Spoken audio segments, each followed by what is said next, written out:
So we're gonna land same runway we took off from? What's that? So we're gonna land on the same runway we took off from? Yeah. So we'll go back in, we'll set up for like a 10-mile final for 3-1 left, and then we'll do an overhead brake, the left-hand pattern, and then we'll just taxi back to where you got the jets, and we'll just log off from there. Copy.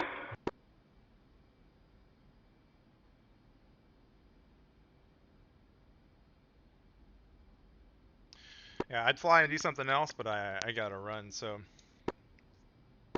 Yeah, no, I just saw you jump, came online, so I thought I'd ping you and see if you wanted to go for a quick fly or something. Yeah, man, and the big thing is, I'm glad that you were familiar with OVGME and got that set up, because um, that seems to be the biggest hurdle to getting on the server and everything.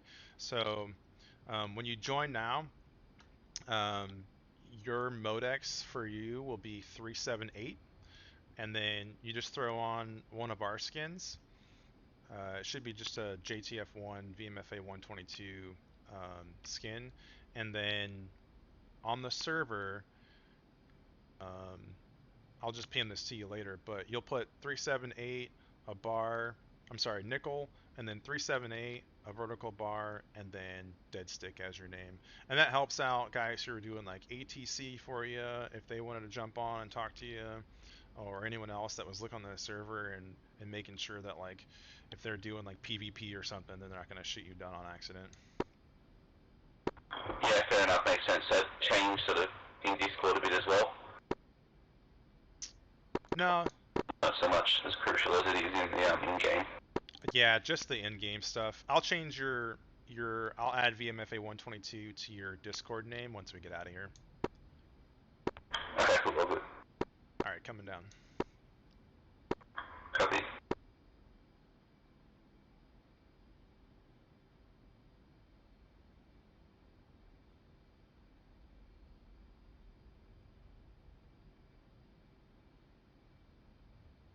Let's go COM 1 button 4 again. Copy, switching button 4. I'll dock for traffic. Nickel 1, flight at 2, inbound from the north, 15 miles coming down through 16,000 feet for 3-1 left arrival.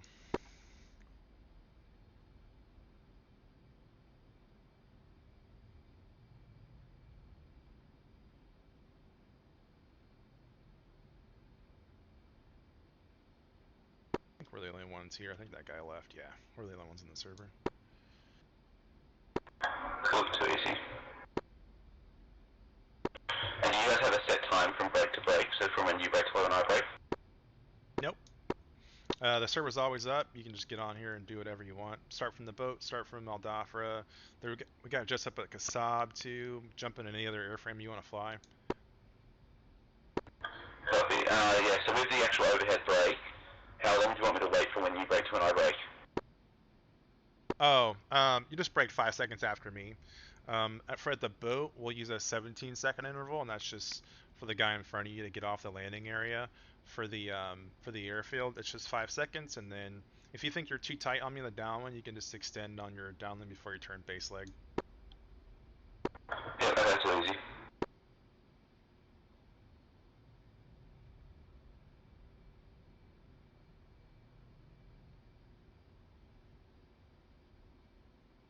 Becoming easy, right?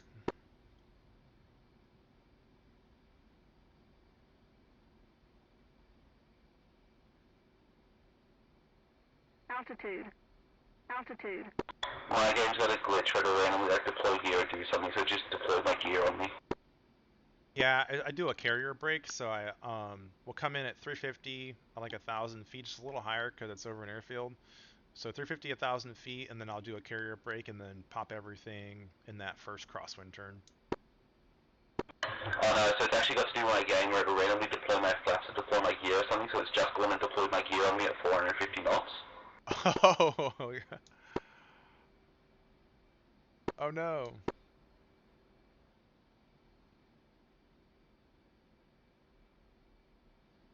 So my gear's all back up now, but I don't have any gear doors now. Oh, that's fine, dude.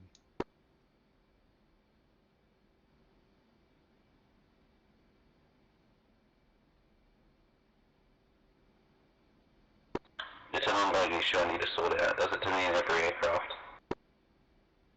Dude, DCS is a monster, man. There's always some gremlin doing something you don't want, or something's weird. Yeah, we find the A16, they've just randomly decided, no, we're going to turn your HMD off halfway through a BFM gunfire.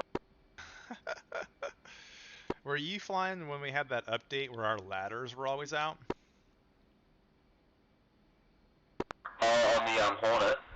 Yeah. Yeah, I was. Oh, that was hilarious, man. I was there for an update where what it would do for the Mirage, it would show when you'd be spectating someone, it would show that their canopy would up when you're looking at them, so you'd be flying along with someone else in the Mirage and their canopy would be up.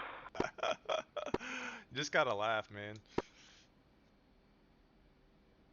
It's DCS, what much can you do? Yeah.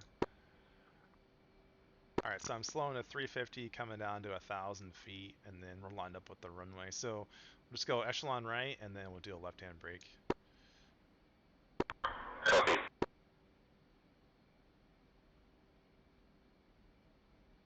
It just did it then again where it decided it wanted to turn my air mobile and my master arm on. Jeez, what HOTAS are you using?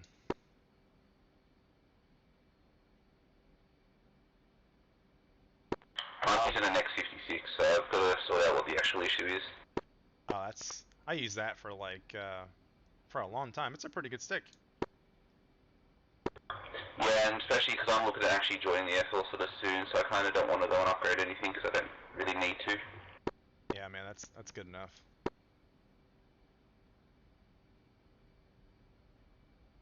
It's got enough buttons for what I need it to do. Yep, exactly. I'm a big fan of doing what makes sense and things having a use. If it doesn't have a use, I don't fancy it too much. Yeah, it's fair enough. I went from a Thrustmaster HOTAS X to this, so it was a big upgrade. Alright, getting in the runway here, I'm gonna brake and then just do your 5-second interval and then you'll be in trail. Copy. Alright, leads in the brake.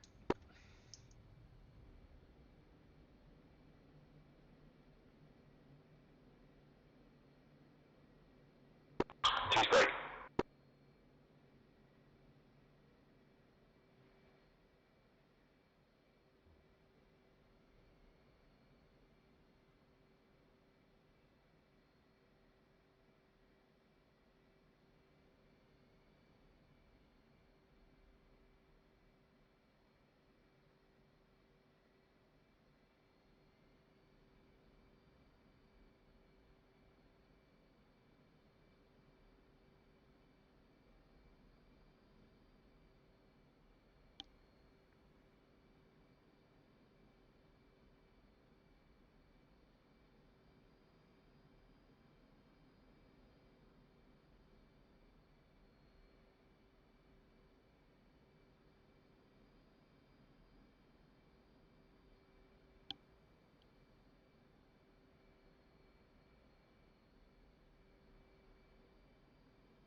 Nickel 1-1, turn in left base for 3-1 left, full stop.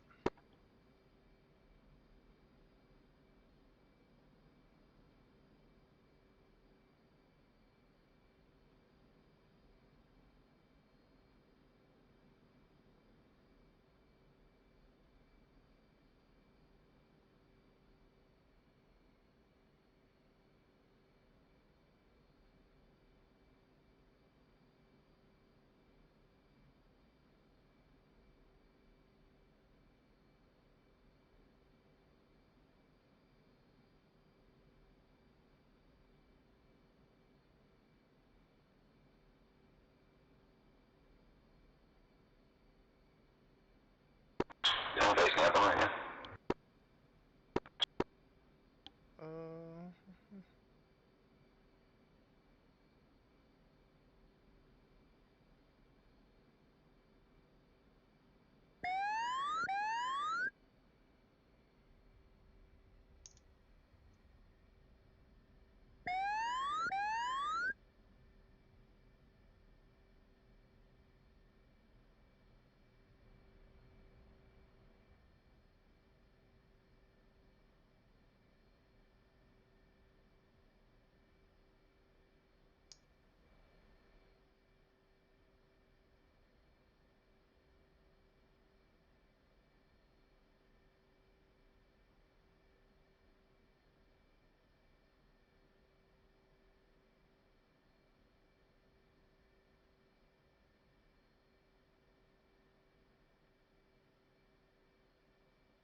I got off on the first taxiway on the left.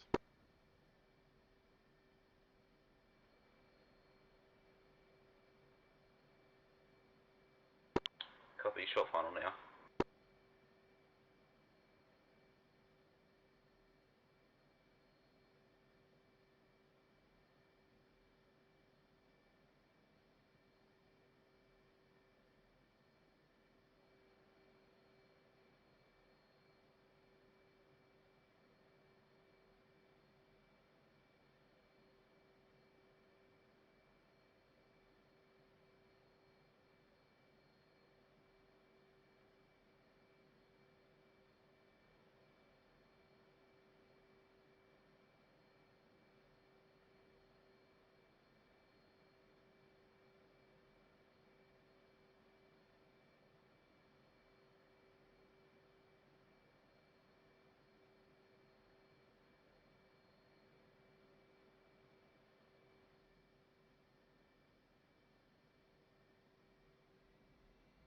I'll dock for traffic. Nickel 1's off 3-1 left on Delta 3, taxiing back to the Citadel via Yankee.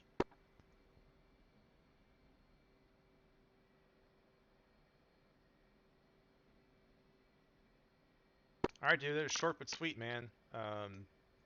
Like I said, I'll change your name in Discord, and then feel free to jump on whenever you see guys online, or just jump in the Discord, jump in voice whenever you're flying on the server, and say hi to the guys. And if you have any questions about anything, you can just put it in Discord, and there's always people around to hang out or help you out. Copy, too easy, thanks today, mate. What's that? Just saying, too easy, thanks for today. And then with my name in, like, DCS, just change it to how you've got yours laid out. Yeah, I'll change your nickname, and then I'll give you the roles in Discord. Copy, too easy.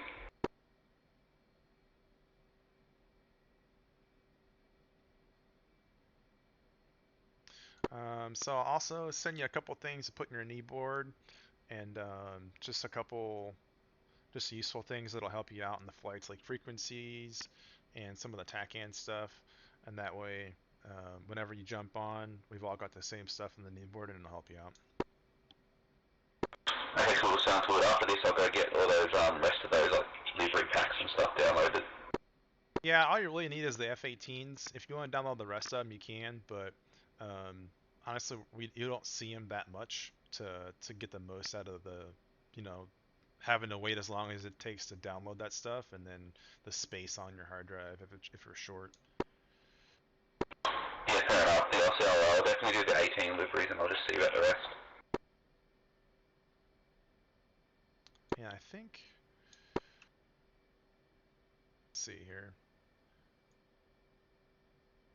Yeah, you'll see it in there. So it's the skin you'll use is just the JTF1 Crusader skin. You'll see it in there. Okay, yeah, seems simple enough.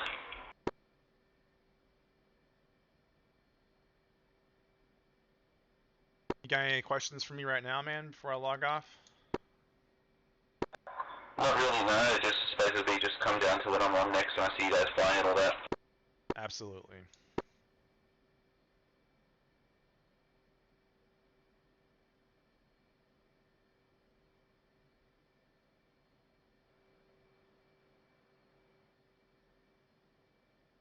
All right, man. It was nice flying with you, man, and meeting you. I look forward to doing some more with you.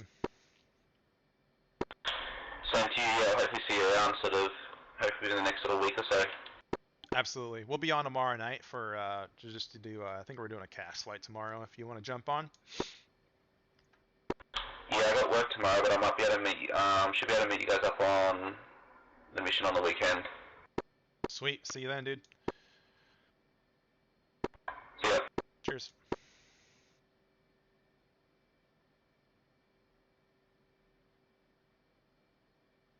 Do is push one button and your troops are deployed. So we're not sitting there going through the CTLD menus on the ground. You're going to have that ready before you land. If you have voice attack that does go through CTLD quickly, then that's great. You can use that. So once you've landed, gunners are all on hold. Drop your troops and then call your chalk number and deployed. That's all you have to say. Chalk 1 deployed.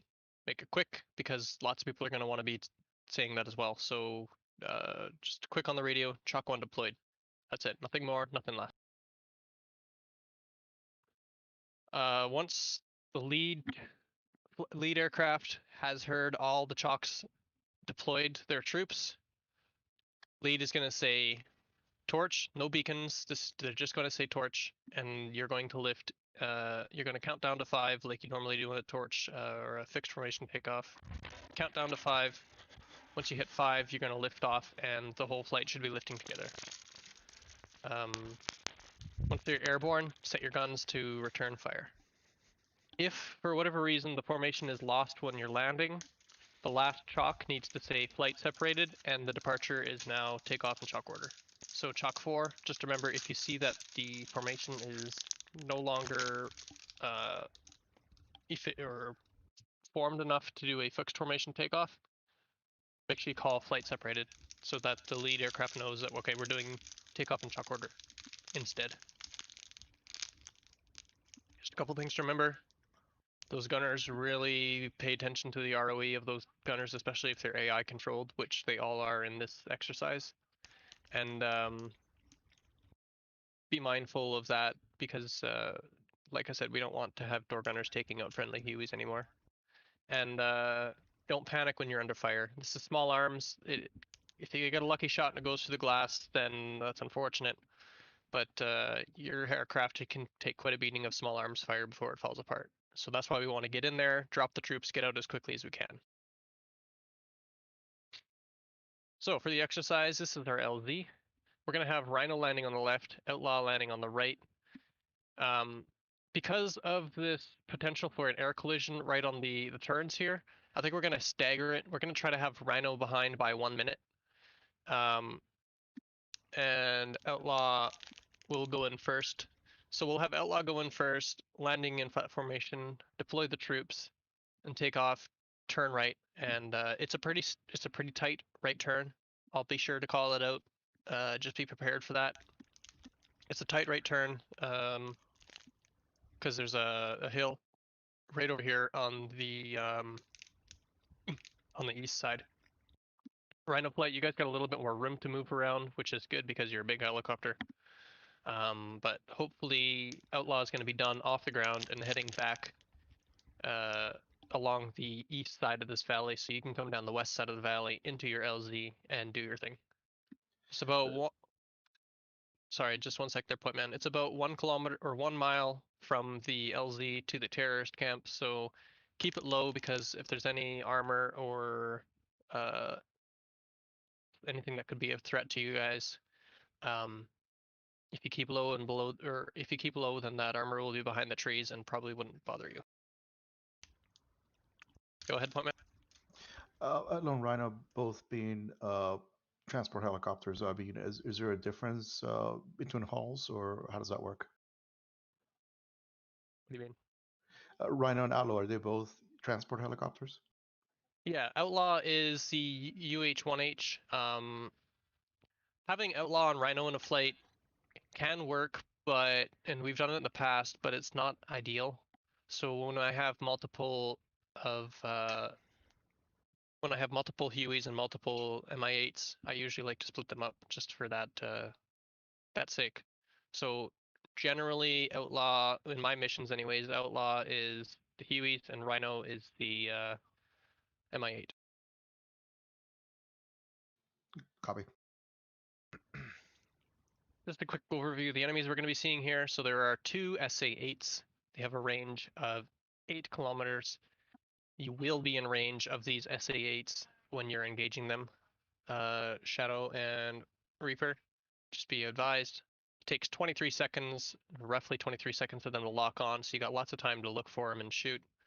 A telltale sign that he's about to shoot at you is that this little turret up here is going to be pointing at you. If you can see it and it's pointing in line with the truck towards whatever heading the truck is in, it's probably not about to engage you. It has 6 missiles each. Yeah, that's all there is about the OSA. This is a pretty easy SAM threat to This take. is also, just to interject, this is also good information for Shadow to keep track of. If they can tell where the the SA-8 is looking, we can, because it can only track and fire on one target at a time. So it's helpful to know that. Okay. Yeah, exactly. So there's some Zeus 23s mounted on the back of trucks. They've got only a range of 2.5 kilometers. If they're shooting at you, you're too close. You can need to back up. There's a Flak 88 which also has a range of 2.5 kilometers. Again, if it's hitting you or if it's coming close to you, you're probably too close. In my testing, I've noticed that the Flak 88 starts shooting at you from about 5 kilometers, but it doesn't actually hit you. It just blows up halfway through. So you're probably going to be seeing pops of explosions about 2 or 3 kilometers in front of you guys. And there's 3 T-55s sitting around. If you're getting engaged by these T-55s, you're absolutely too close to them. You should be able to find the 3 T-55s with no issue and take them out. Just a quick touch up on the small arms. AK-47 infantry, there's at least 50 or more there. There's a lot. We don't know where they are, but they're kicking around. They've only got a range of about 400 meters, and because they got that small arms fire, they're not too big of a threat. Just going over the flights here. In Reaper flight, we've got Picure and Fargo. I'll let you guys decide your talks when you do your pre-briefing, and I haven't set up the names in the briefing yet. For the Huey, Pointman, I don't think you registered in the last. I haven't checked it in the last 3 hours, but I don't think you registered beforehand. So are you in? What do you fly? Huey. So I could be crew. Huey. Just because of the way I've got this set up, I'm probably going to get you put in Outlaw 5. So there's a 5th helicopter. You can take that one instead. Understood. Is there someone in Outlaw 2 besides me? No, but I don't want to put an RL3 into the pilot in command slot. I don't think that's very fair. So that's fine. We're not going to worry about that.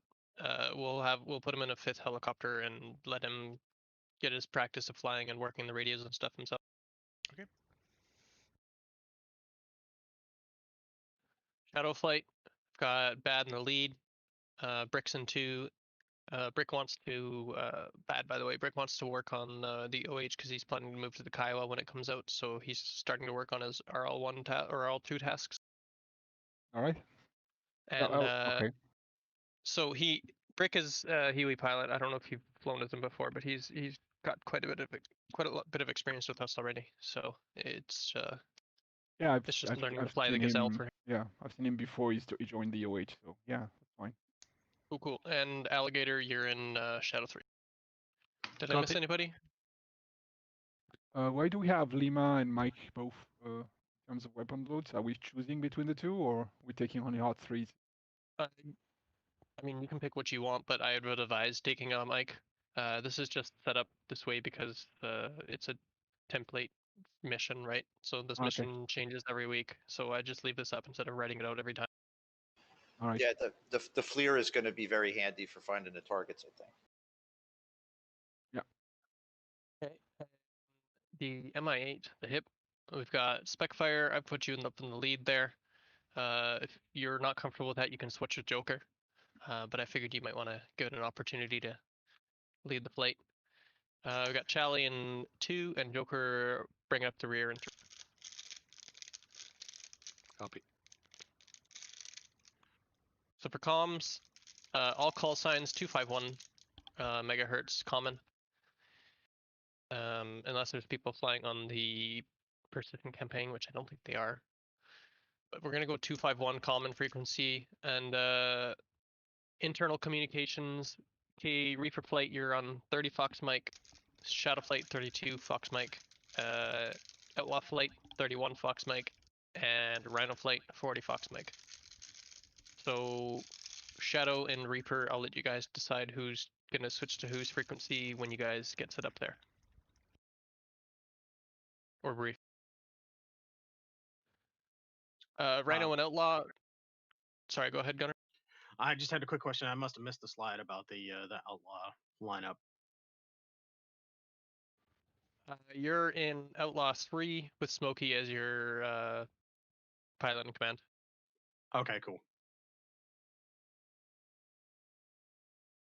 So do you want to cover who joins the helicopter first and then which spot? Yeah, so the PI joins the helicopter first because the PI is the one who's flying.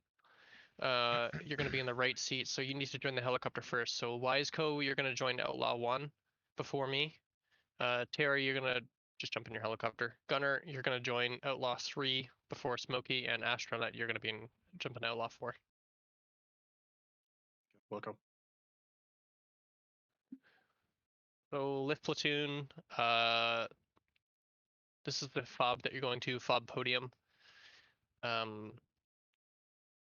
There is unfortunately no Olympic structures set up there, but this is where the Olympics took place, just a fun fact. We've got 8 landing spots here. Ideally, whoever's in the front landing spot is going to depart first, and then when you're landing, whoever's first to arrive lands in the front spots, just so that we're not having helicopters flying over top of each other's rotors. There's troops and cargo here, so this is where you're going to pick up your troops with the CTLD menu. If you need to repair, you can fix up here. If you need to refuel or put some ammo in, you can do that here. And the frequency, hopefully it's finally working, is 500 kilohertz.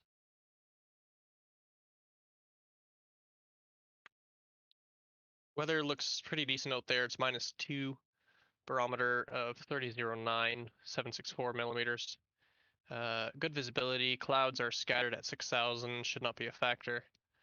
Winds are coming out of the east, 3 knots at sea level, 6 knots a little bit higher up, and 14 knots at altitude. And once you reach that 6,500 feet, the winds are going to change. They're going to switch out to about a more southeasterly direction. So they're going to be starting from the northeast, and it'll switch to the southeast to get higher. Just because it's cold out there, icing is likely. Use your heaters at all times. MI8s, don't worry about the dust protection. Just use the heaters. If you put the dust protection on, you're going to be severely impaired in regards to performance.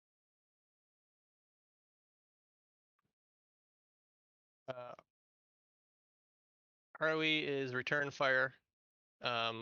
If you need to engage a target that's not currently posing as a threat to you, then need to call for a permission from command. This excludes targets in the target area. So if you're in the target area, this is particularly for Shadow and Reaper. If you see the targets that we listed up there in the target area, and you can get a positive ID on it, then you're free to engage that. If you need to do a hot respawn because your game crashed or something like that happened, and you need to get in the helicopter and out there quickly, there are 2 hot helicopters for every airframe.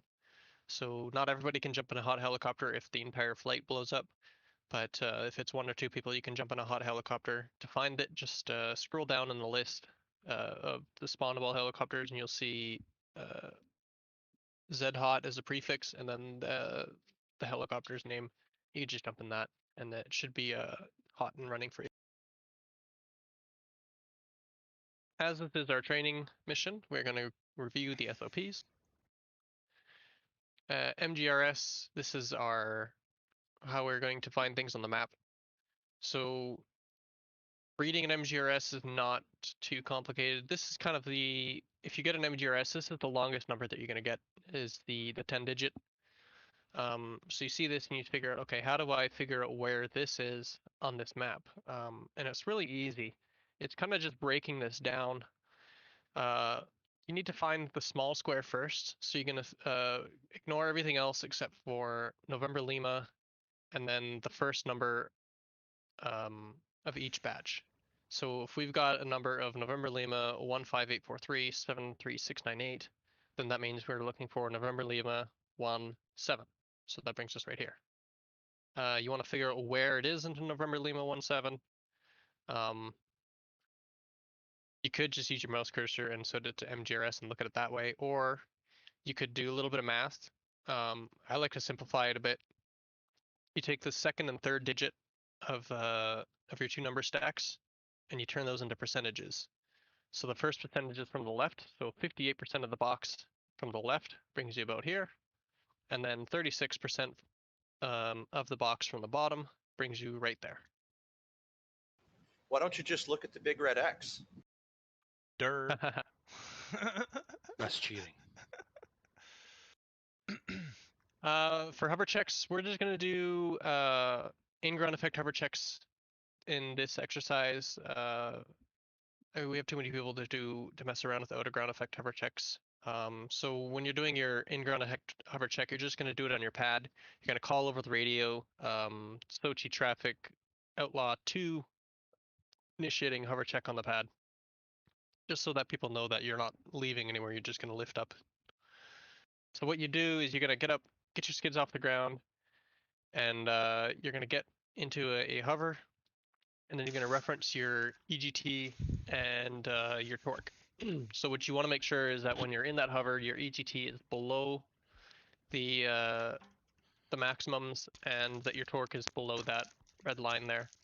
And how close it is to that line while you're in that ground effect hover gives you a general idea of what your performance is going to be like. So if it's sitting all the way down here at like 48 or 480 degrees and a torque of about 15, you're probably pretty solid to be flying hard. But if you're sitting there with a torque of say 35 and a temperature of 580, then you might want to consider that your helicopter's pretty heavy and you're probably not going to be able to do any maximum performance takeoffs. So just to review, make sure everyone is doing a hover check on the pad. Call over the comms when you're about to do it. You don't need to call when you're finished. Just call when you're about to do it. Get into a hover, reference your exhaust and torque, and then get back on the ground. Couple different types of takeoffs we do. Takeoff in shock order. That's one helicopter at a time. You're going to leave in chalk order, so chalk 1, 2, 3, 4, and you're going to leave when it's safe. So one is going to say 1 is lifting and lift off. Then 2 is going to wait until it's safe. Once it's safe, 2 will say 2 is lifting and then lift off, and then it keeps going down the line. Really important that you guys make that radio call out that you're lifting before you head on out. Last chalk. Once you're in the flight and the flight is in formation and in the air, you're going to call convoy. So what convoy does is it lets the flight lead know that the flight is back in formation, and they can continue on with the navigation. Fixed formation takeoff. This one is depending on the situation. If you're already in the formation and in flying, it's presumed that you're Redcon 1. But when you're on the airfield, which is what we're going to be doing, we're going to taxi to the runway and take off in formation. Beacon lights on for everybody as you're heading on out there. You're going to land in your spot on the runway. So you're going to have, if it's a staggered formation, you're going to have 1 is going to land on the left, 2 will land on the right and behind, and then you're going to keep on going down until everybody's landed. Once you've landed and you're in your spot, you're going to turn your beacon light off, and if you're ready to go. If you're not ready to go, you leave that beacon light on.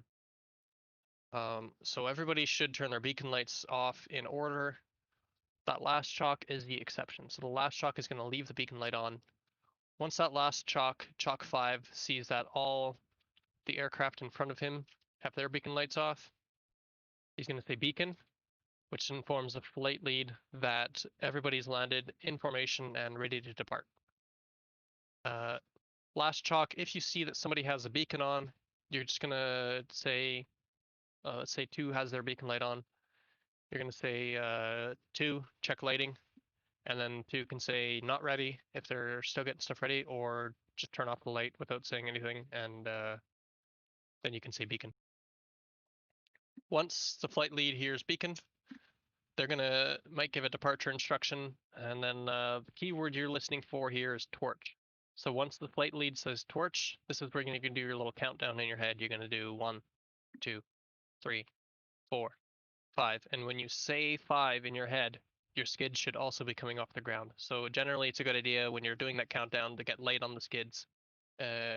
Start putting some torque in those rotors, but don't actually lift off the ground until you say 5. Different formations that we have. These are the fixed ones. We've got a trail formation, which is basically in a line. We've got our most common formation, staggered right. So in a staggered formation, what you're doing is you're going to be 45 degrees to the right and behind the helicopter in front of you, unless, of course, you're on the other side. So what it does is it goes left, right, left, right, left. And that's the kind of formation that we want. Usually it's about close formation, so you're looking at 3 to 5 rotor discs between you and the helicopter in front and to the side of you. If we're doing an echelon, you know, echelon left or right. This is echelon right formation. It's similar to the staggered formation, except everybody is going to be in the same direction. And then in a V, wedge, or arrow formation, you've got 45 degrees off to the left and to the right of the lead aircraft. So you have chalk 1, and then it goes left to right. So chalk 1, chalk 2, chalk 3, and then you could have 4 over on the left side, and then chalk 5 would be over on the right. For vertical separation, a really easy way to do it is if you're sitting in your cockpit and you're looking at the helicopter in front of you, just take that rotor disc and you line it up with the horizon. That will be a good vertical separation so that you know that you're at the right altitude. In combat formation, it's a little bit different. You have a maneuverability, which means you don't have to be perfectly in line with that other helicopter. Usually when we're going transiting, we're going to be in a combat cruise. So what that means, combat cruise left is just kind of like that staggered formation, except you can move around in that arc. You've got a 90-degree arc off to the side of that helicopter in front of you. You can move around. So it's kind of more like a relaxed version of the staggered formation. In combat trail, it's like trail, but you can move left and right a little bit if you want to. And in just a straight up combat cruise, you've got 180 degrees behind the helicopter in front of you. You can move around. Just a quick look. This is kind of what it looks like when you're in a staggered formation. This is our usual distance between the helicopter in front of you. So as you're looking, that helicopter is lined up kind of with the B post or the A post. And another easy way to determine if you're in line with a helicopter in front of you, I don't know if you guys can see that very well, but you've got the rear support of the right skid lined up with the front support of the left skid. And this is generally a good way to determine if you're at that 45-degree angle, is by lining up those 2 skid posts.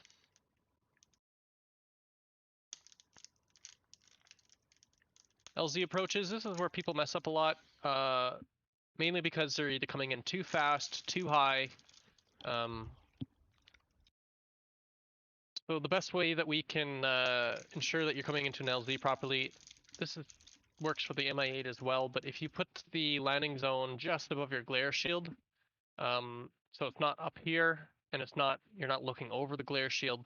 If it's right above the glare shield here, that's a pretty good location for it to be for an approach path. Think of it as almost like your PAPI lights. Put that LZ right there and you're in line. And watch your speed. If you're this close to the LZ, you should be no more than 60 knots, ideally about 40 knots. And if you're coming in too hot, think about maybe it's time for a go around and try to come in for a slower approach.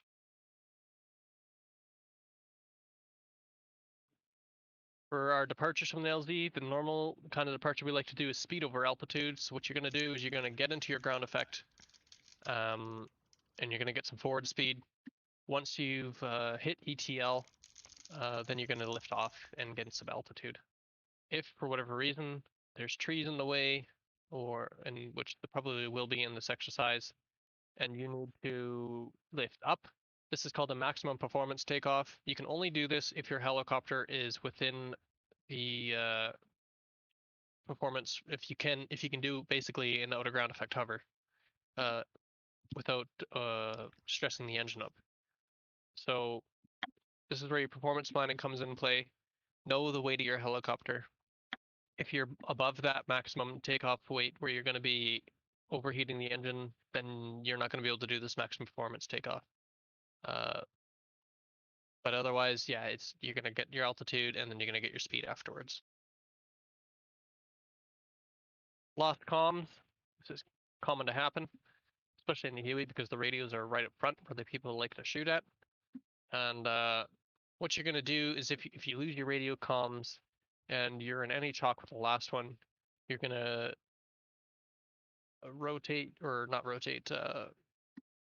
rock your rotors left and right 3 times until somebody acknowledges you with the same action. If you are in the last chalk, you're going to move up to a place where another helicopter is going to see you and you're going to rock your rotors. Just keep in mind that in the real life procedure, you would fly abreast of the helicopter in front of you, but because of DCS and the field of view and people's on 2D screens and stuff like that, you want to make sure that you're actually inside that visual range of the next helicopter. Once somebody has acknowledged that you have lost your comms by responding with the same action, then what you're going to do is you're going to head back to your position and you're going to just keep flying in your formation spot. Hopefully the flight lead will not do anything too complicated where you can just follow them.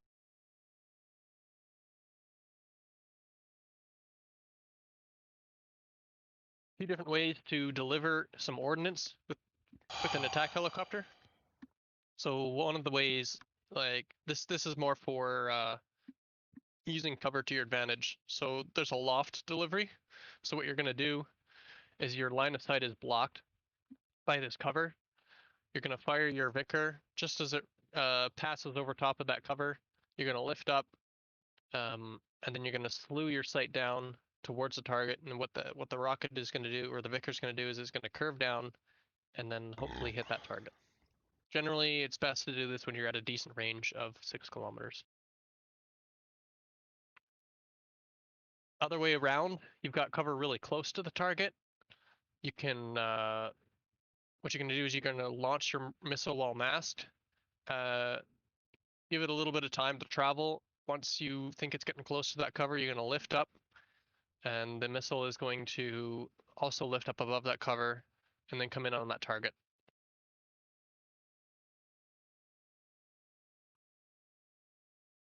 Just a couple things to remember when you're masking against targets. So you've got a bunch of targets over here. You got 6, whatever they are, and you're hiding behind this cover. If you're just masking vertically behind the cover, every time you unmask, it's going to be a 6v1.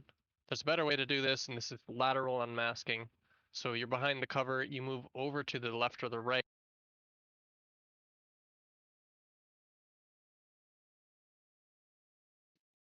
So you're going to move over to the left or the right, which is going to expose only one of the targets. So now it's a 1v1, and you're probably going to...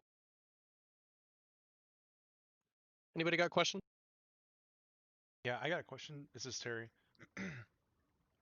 Are we doing the beacon and torch when we lift out of the LZ happy? No. Everybody should be Redcon 1. If somebody's not ready, please say not ready or whatever. But instead of using the beacons to determine if we're ready to depart, we're going to say that the troops deployed. So what that means is that when you land and you deploy your troops, you're going to say 3 troops deployed or whatever. And that informs the flight lead that you've dropped troops and you're ready to leave. I don't know, we could probably refine this procedure a little bit more, but that's just kind of what we're going off of right now. And then we're going to do takeoff in chalk order, basically? We're going to take off, if we're still in formation, we're going to take off in formation so that we can all get out of there at the same time. So once flight lead hears all 5 chalks have dropped their troops, flight lead is going to say something like outlaw flight parting with an immediate right turn sharp, and then torch. And then that's when you're going to do your 5-second countdown and take off together. Got it. I have a Statua. Once Yeah, we what's up? deploy the troops, are we returning back to Sochi or getting more troops? Once you deployed troops, mission's done, and you head back to base. Copy. And one more question. AI firing discipline for the MI8. Same rules as the Hueys. Copy. I have a question too. It's Alligator here for OH group. How are you gonna split pink tins? I don't really get it. We're going to talk about that next. We're going to go down to a different channel and discuss this. Copy. Yeah, we'll do flight specific briefings as well. That's allowed. You can do a little briefing before you guys. Just quick question. Where in the Discord do I put in for my instructor pilot session? Obviously not right now. I'm just not sure where in the Discord. Oh, you're looking for an intro flight? Eventually. You're gonna put that in sign in, but you just head towards that sign in page, look at the pinned messages, and it'll tell you everything you need to do. Okay, I missed that. Thank you. All right, I am going to throw this on to the dedicated server. Anybody else have questions before we get in there? You put it on. You want us to go to lift? Are you gonna give a quick little briefing? Yeah, we'll go to lift and do a lift briefing before we get out there. I don't know what else. There's not too much else to brief. I did cover most of it in this briefing, but we'll brief on some comms, and I'll make sure that we go over the steps of the takeoff and chalk order and stuff like that, or the fixed formation takeoff as we come up with it. And we're flying on server 2 tonight? Yeah, server 2. Copy.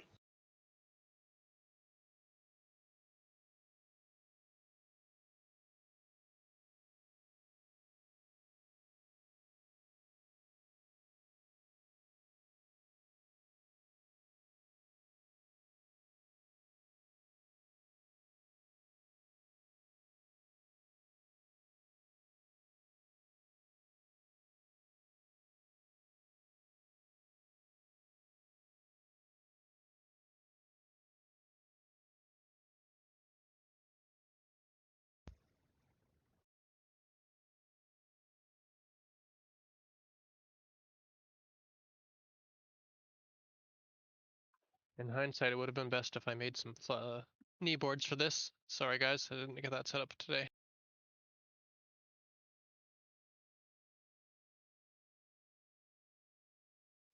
Question regarding the LZ Happy. Apart from the picture that you showed us, will there be any other indication like smoke? Nope. You Copy. use your F10 map as a reference because it's got a marker on it, and you'll be able to see your helicopter on there too. But you're looking for this clearing with the river going down the middle, and then 2 clearings on both sides of it. It's pretty pretty hard to miss. Copy. So it does have a waypoint on it, right? There's no waypoint in your NS430, but there is a marker in the F10 map. Copy.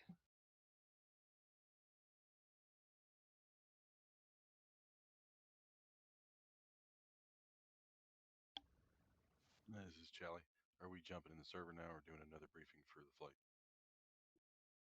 You guys can jump in whenever it's loaded onto the busy day V4 mission. So just wait till you see that on the mission that the server's running, and then you can jump in. Roger, thanks.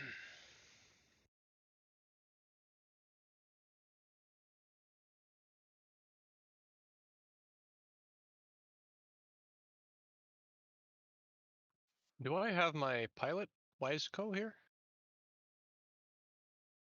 I thought I saw him here earlier. Yeah, I guess I don't remember seeing them.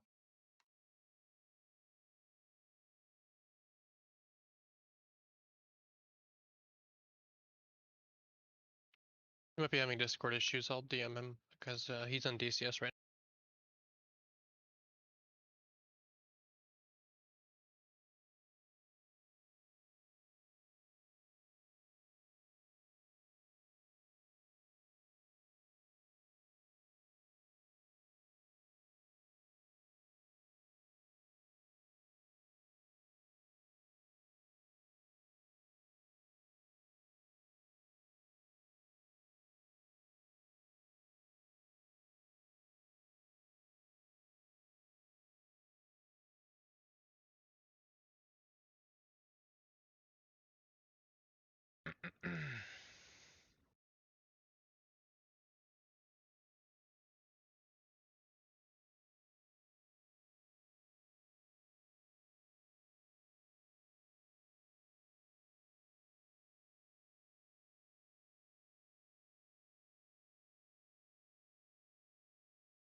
Just going through my key bindings real quick. The pilot's radio trigger ICS. What is that for?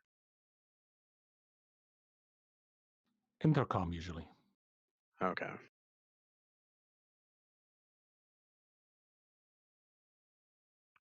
I'm sorry, I cut you off there. I had to restart every time I load my VR. What were you asking? The pilot's radio trigger for ICS. That's my understanding. Is that's the intercom. Yeah, so I think the best way that they determined. Actually, I'll check with Smokey because he said he was going to look at this today. Smokey, did you have a chance to try out the multi-crew intercom video or techniques? Oh wait, Terry, you were working on this, weren't you? No. I watched the video and stuff, and I didn't have anyone hop in though, so we'll see how it goes. Yeah, I think there's a few of us that are going to be like that. I think the important thing to note is to use the always use SRS hotkeys, and then set your controls up in SRS instead of the sim, just because otherwise I think it has something to do with that hot miking. Right, that's my understanding. I just want to make sure I get it right. Yeah, me too. You said server 2, right? And it's going to be named Busy Day? Correct. Okay. I see Fargo's in server 2, but it's still the training IMC mods off. And Yeah, Wiseco's your pilot, right?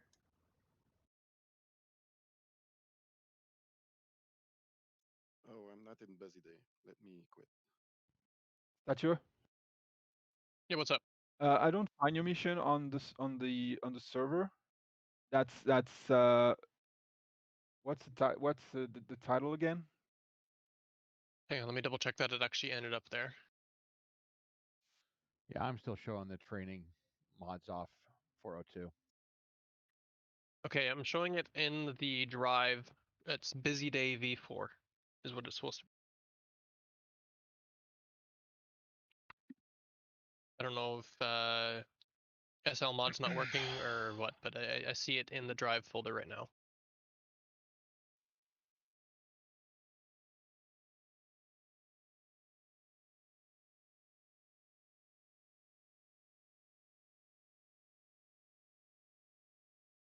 I've got BSD Christmas.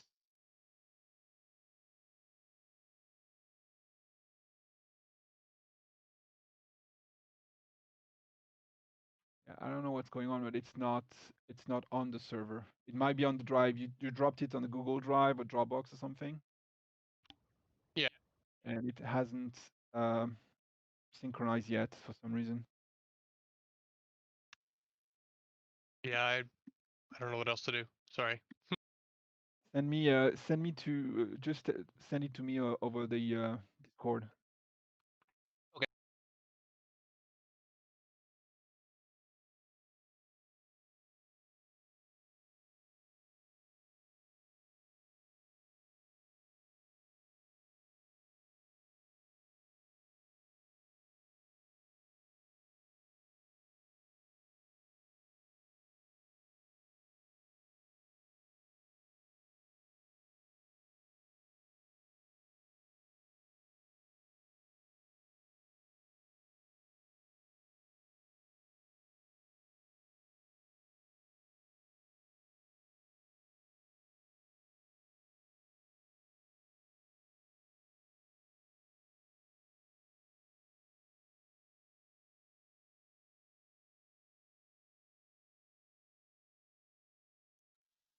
same for me. It's still mods off.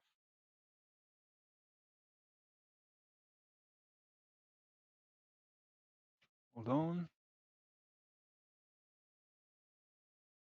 Here you go. It's loading. Thank you. All right. Thank you.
Hey, it says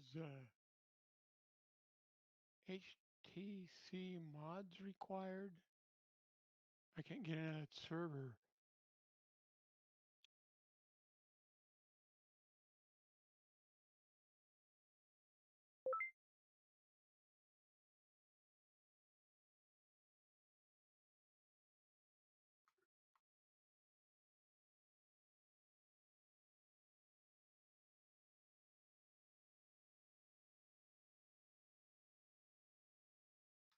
All right, what was the mods that you need? HPG Insurgents. Yeah, so if you go into OVGME, I think it's under the third one. Just hit refresh in the depository. It's a very short one. It shouldn't take more than 2 minutes. Yeah, that's Busy Days or BSD3 that you're looking to update there.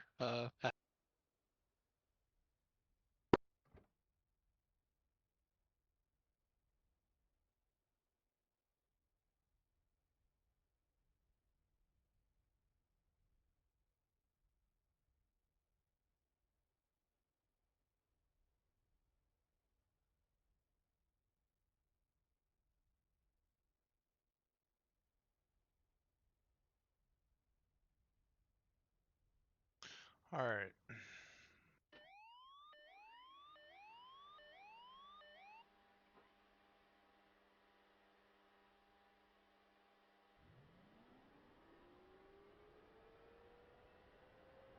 About time. Get the show on the road.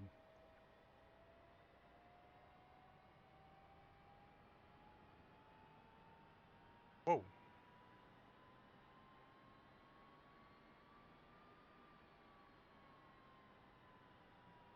Just kidding. Come on, girl.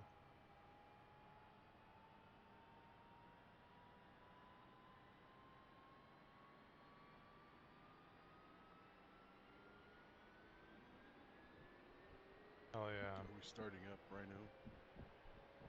Oh yeah, we're starting up right now. Isn't that Yeah, right, Marv? go ahead and start up. Marv, we're doing this. All flights or just Can Outlander ride or stuff? die. All flights, you can start up. Just don't leave your path.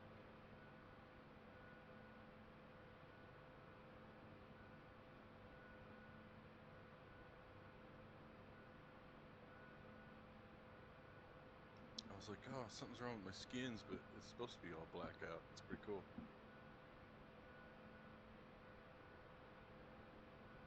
Sun's rising. Alright, good for lights.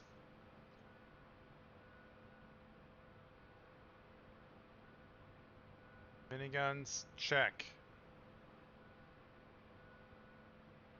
Inner flight is 310. And T51, common. Day.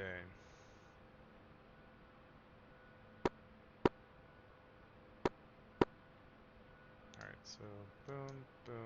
Got it. Alright.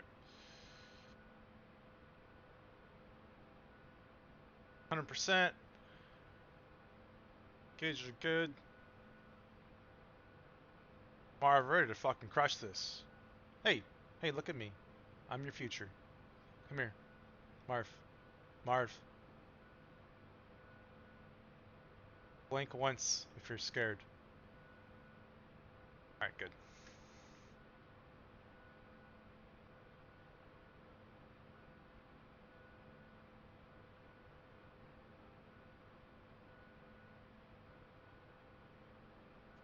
Gunner, can you hear me?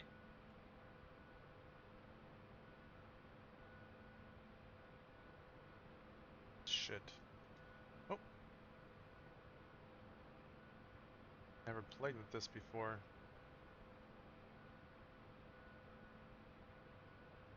Huh.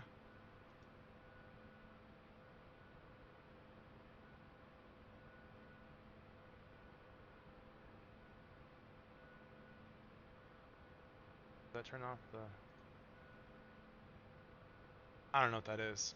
Not required.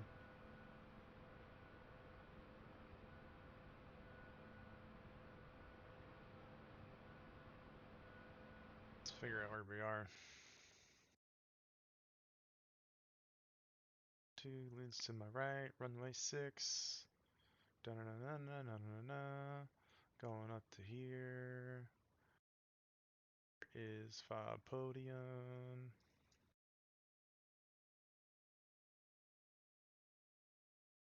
There. 100% sure that's our LZ.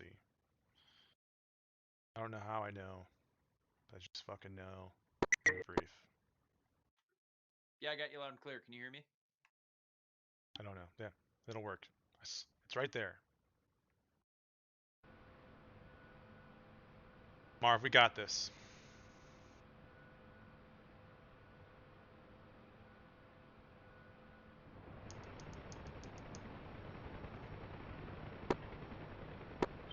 Ultra One, mic check.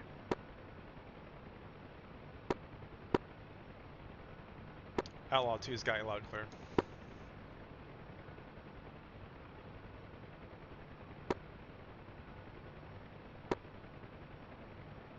I love how you can see their names and they're keying the mic. Point man. Point man's trying to talk.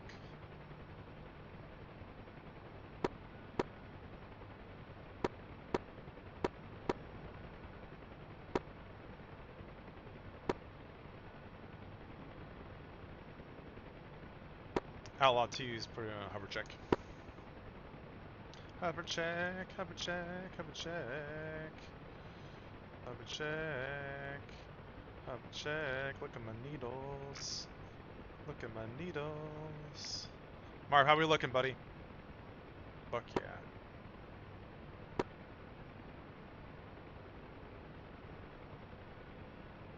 Hover check complete.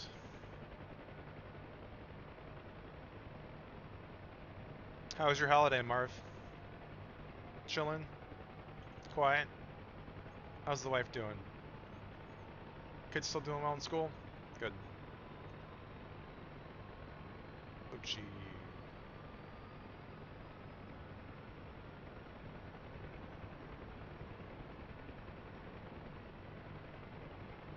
Gotta give these guys names too. Marv.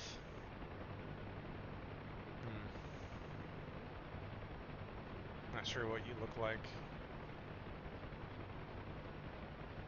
Gotta think about it. I think you look like Peanut. Left gun's name is Peanut for sure. Cooper? Nah, I can't even name you Cooper. I'll think about it. You're Peanut for sure though. What a fucking peanut.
Looks like I'm still having issues with my DCS crashing multi-crew. I'll be a bit if you want to go to their startup voice code.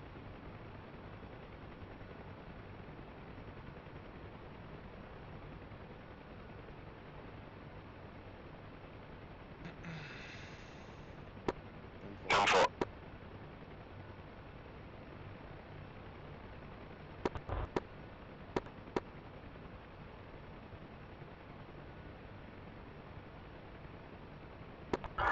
A statue of Fargo, does something need to be triggered to kick this off?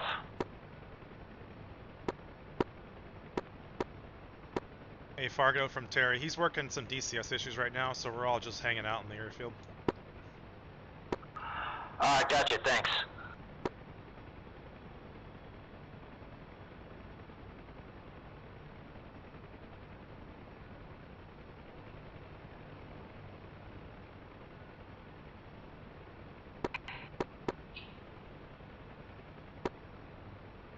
Bro.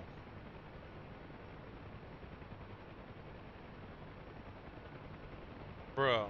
Peanut? Oof. Ah. I don't know. What's your name, dude?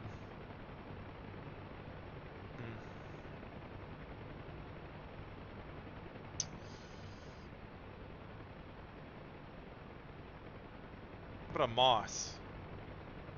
Moss work?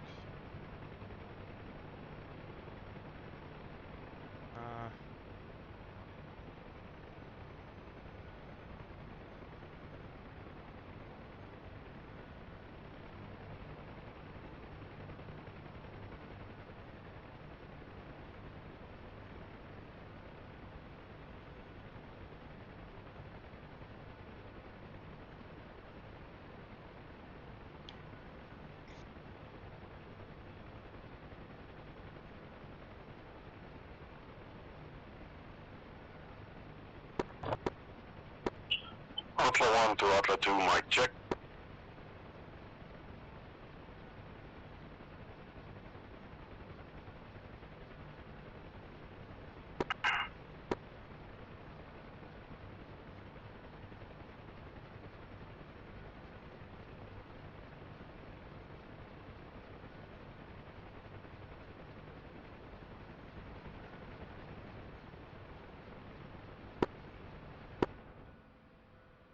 Last call on Outlaw. Outlaw 2 has you loud and clear.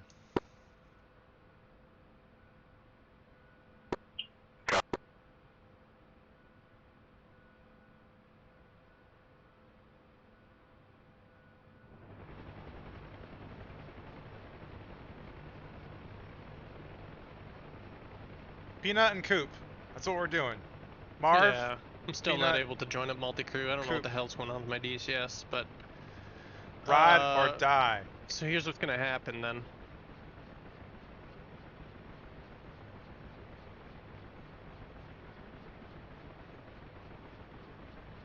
screwed up here too.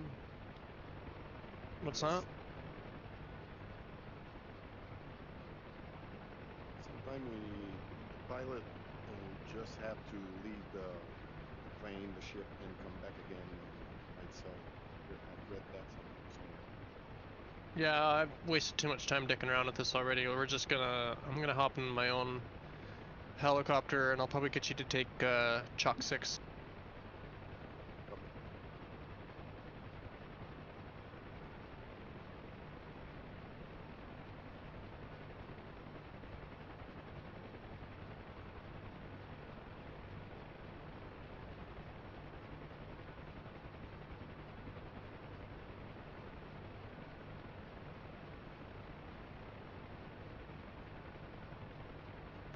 No? You don't want to go? Okay.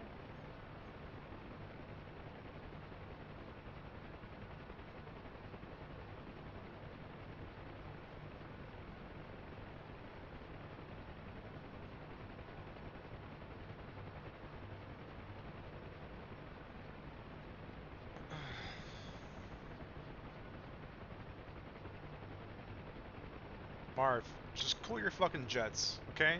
Just calm down, get your shit together, and focus. Jeez. And amateurs, man.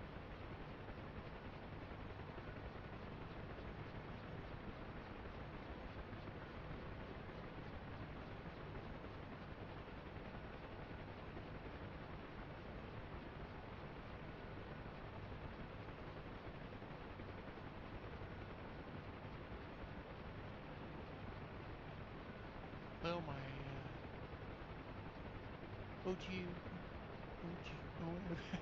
GME says all my mods are up to date according Come to check on the uniform. repository. Outlaw 2 has you loud and clear. BSD3 was updated about a week ago. Did you update when that happened? Well, yeah, I did update some of them.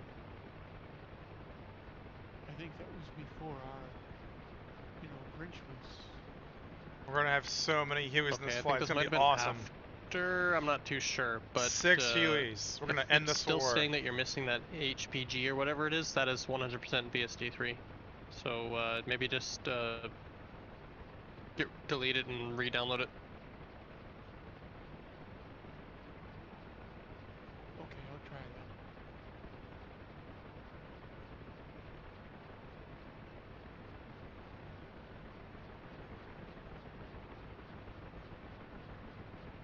We're gonna end the war today, Marv.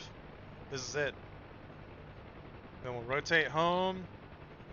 You and I will be sitting on the beach, Waikiki, sipping margaritas, looking at the honeys. Smoking a fatty. Definitely smoking a fatty.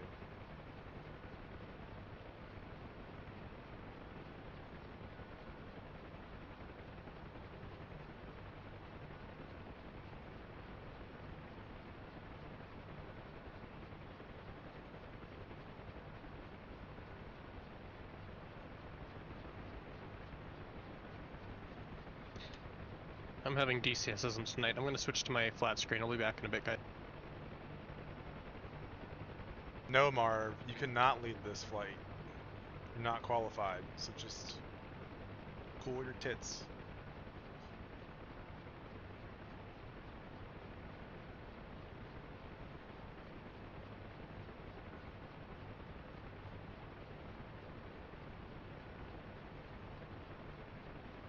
Just to confirm, what's the frequency in the Hueys? We're running 3-1 on Fox Mike. Thank you.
Time is it? Hour and 18 minutes.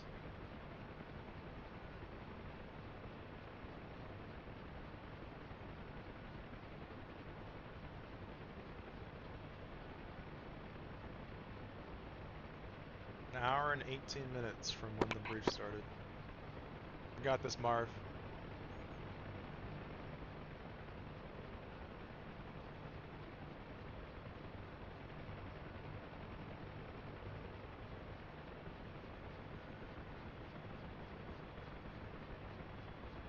I doubt we'll even be flying that long.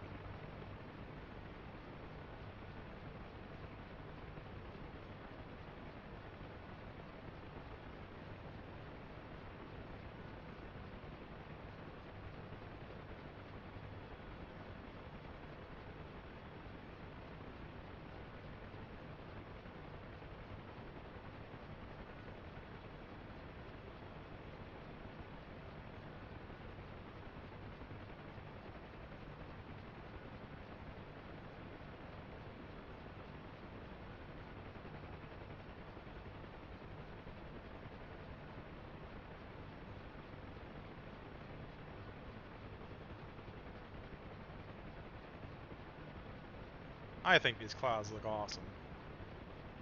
It's a pretty map.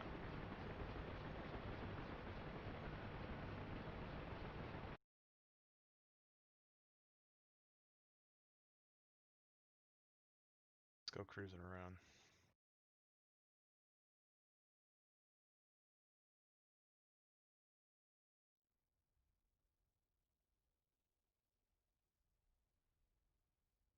Who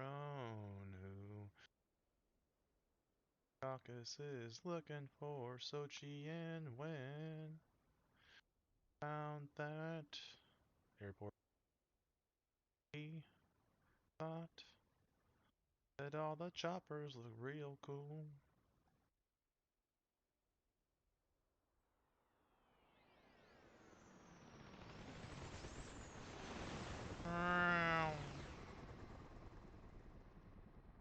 Strain.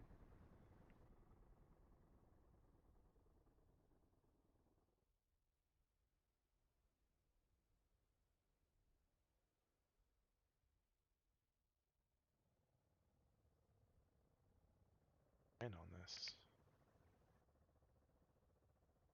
It's freaking wires everywhere.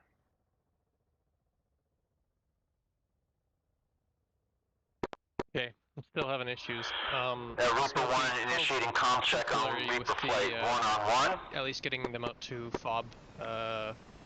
See if we'll be there. Reaper 2, 1, come again. Someone was talking on the comm. Just looking for Smokey.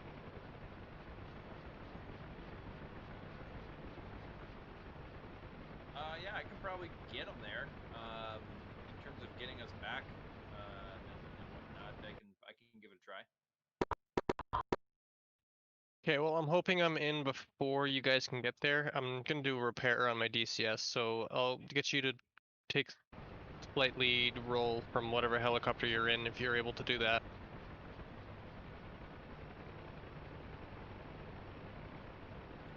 Yeah. Reaper 2 initiating hover check. If you want everyone else going, you might want to give them a call on or a chat on Discord so they can get up and running.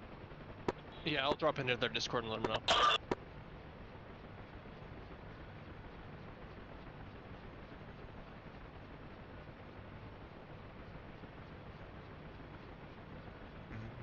Told you you're not allowed to leave the flight, Marv.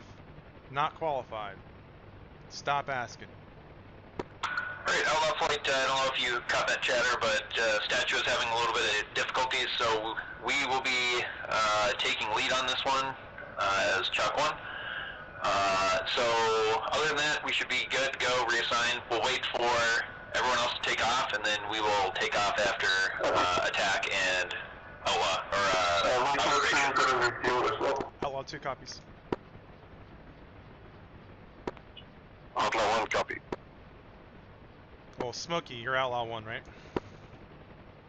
Hi, Sochi traffic, flight of 3 Gazelles, lifting to and taxiing to runway 06 for departure north. So I'll be 3 traffic 3 or 4.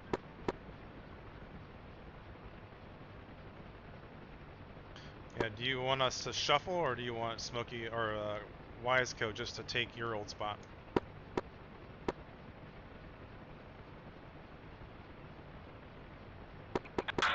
Well, if Wise knows how to get there. He can navigate. But if he doesn't know how to get there, then I'll take it. I'm just asking what position do you want Wiseco in? Oh, I see. Put him at 3. So I'll take Statuas in 1, and then Wise you'll take 3. Copy.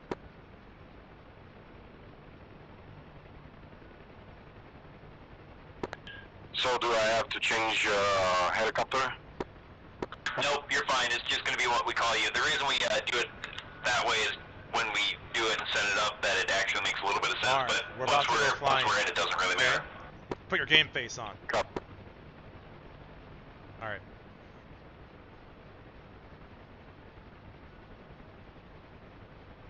Alright, so just for my own sake, Smokey and Gunner are Outlaw 1. Terry, you are Outlaw 2. Wiseco, you are Outlaw 3. Astra, you are Outlaw 4. And then who did we pick up at the end?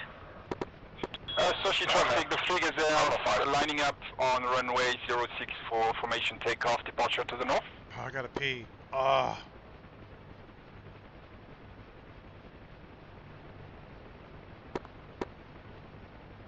Dang it. Alright, so point man, I've got you at traffic, Reaper flight, next in line for takeoff behind Shadow. Every time. It's supposed to remind me to go to the bathroom, Marv.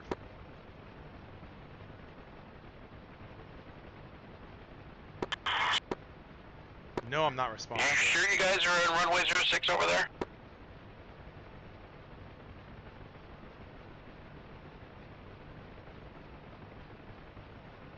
That's runway 06.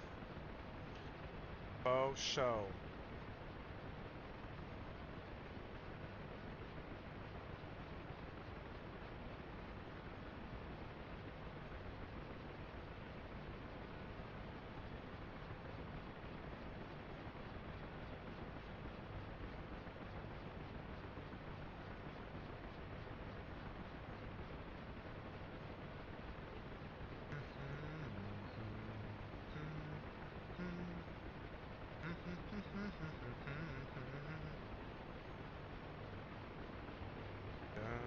Hour and 25 minutes. Let's do this. Sochi traffic, 3 Gazelle taking off runway 06. Fuck yeah, gazelles. Go kill some shit. Sochi traffic, Reaper flight taking the active 06. Hell yeah, K-50s. Get some. Where are the K-50s? Down there? Oh yeah, look at that shit. Hell yeah. No tail rotor required.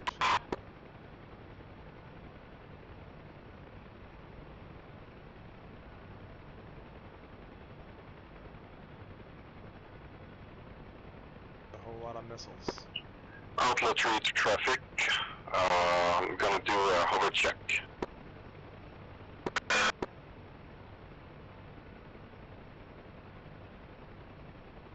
And Outlaw flight will be departing as soon as attack takes off, so do your hover checks and then stand by. Outlaw 4, hover check. I already did my hover check. See that whiteout these guys got in? Oof. Yep. Change Sochi traffic, Reaper flight taking off 06. Sochi traffic, Rhino flight will be conducting hover checks at the apron. Hell yeah. Get some. Outlaw 1, hover check. Get some. Get some. Outlet 3, over. Some. He said not to tell him when we were done with the hover check, so I'm not gonna tell him. Get some.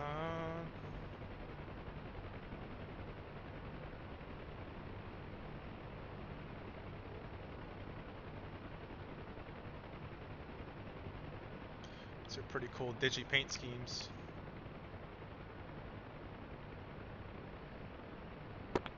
Outlaw 5, hover check.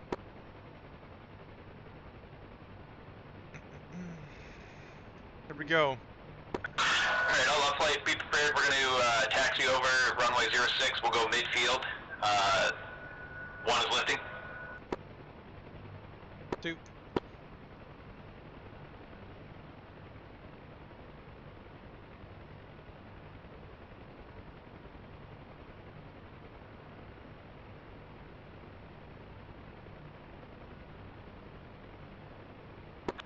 And all off flight again, we're going to be staggered right formation.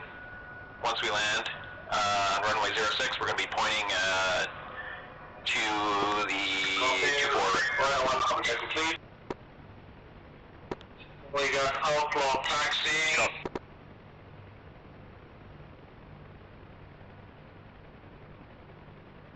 Switch to traffic. Outlaw flight taxiing runway 06.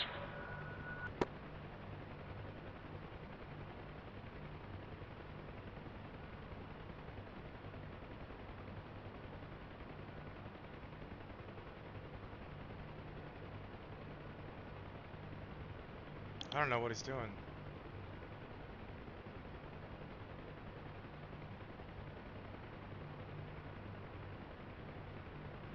I don't know what he's doing.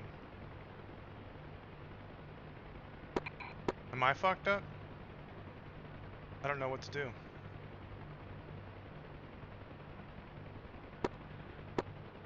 Oh god, I think I'm fucked up.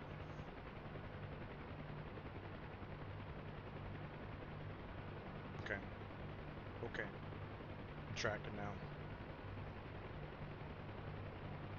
Tail's coming right.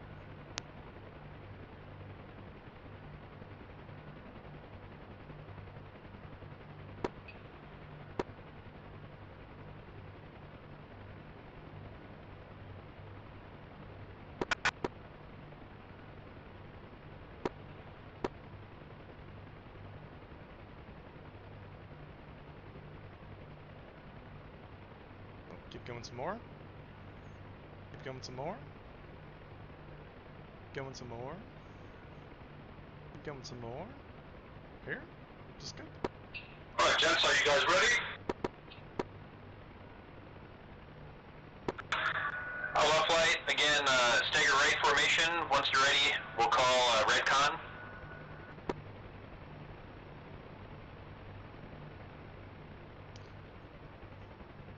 Who's Redcon 1?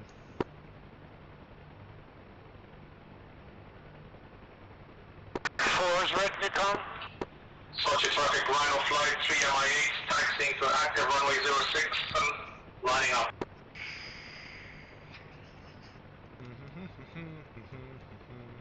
Alright, outlaw flight, prepare to take off. What we're going to do, we'll fly straight 24 heading, climb to 300 feet, and then left turn right up the river valley. One, are we? Torch.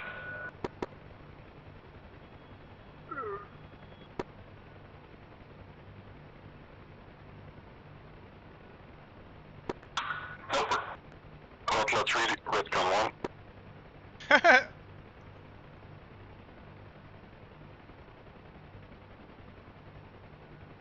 Still waiting on 4. He already told you. He told you, Redcon. Outlaw 2, your beacon is still on. What? No, it's not.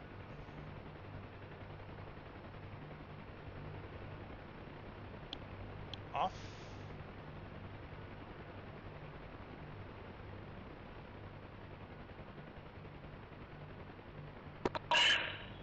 Number 5 beacon. Oh, shit.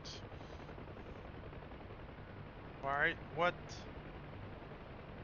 Why so slow?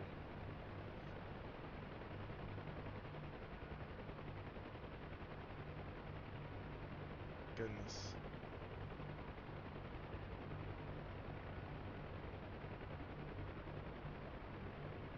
Now he speeds up. I should fly better form. That's what it is. I know, Marv, I'm sorry.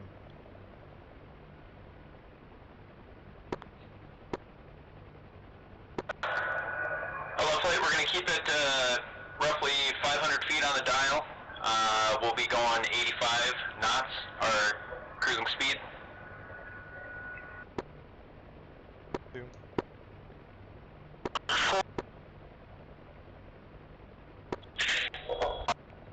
3 go.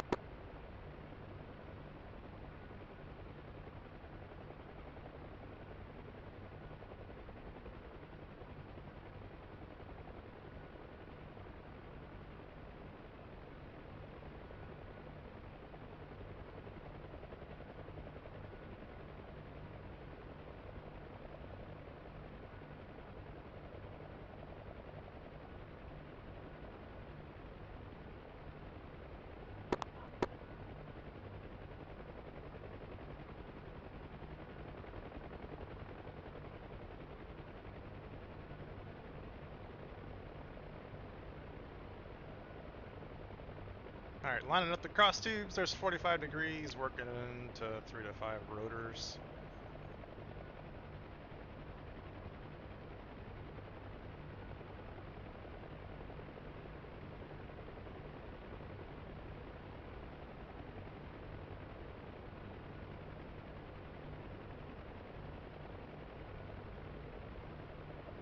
Think we should be fenced in? I don't know. I don't know, Marv.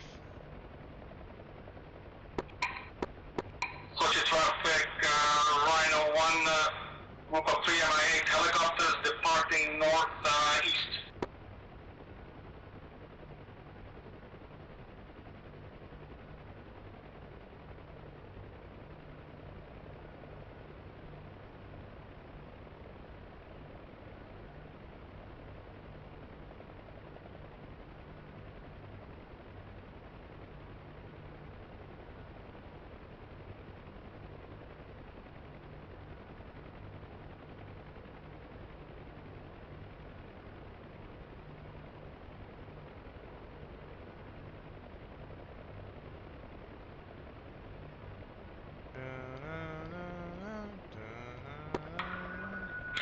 Outlaw flight, we're gonna punch it to 100 knots. 2.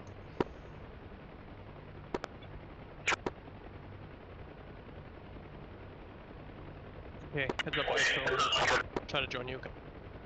Oh, gonna blow him up. Don't blow up, Wiseco. No.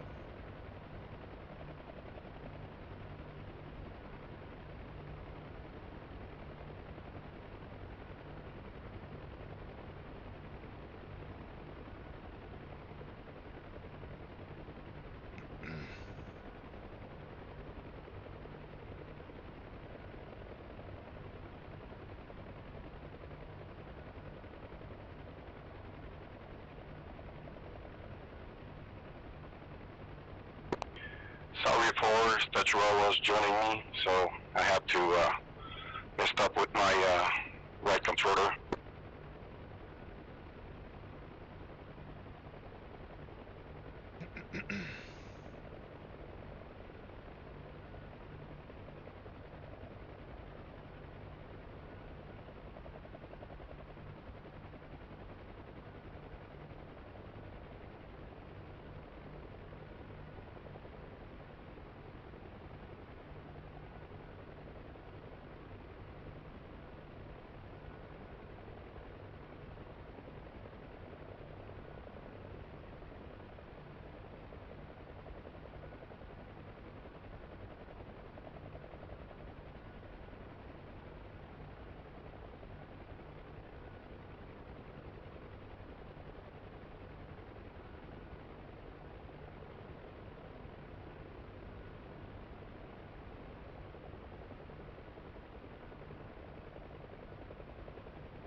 Just in case. It's a good idea, Marv.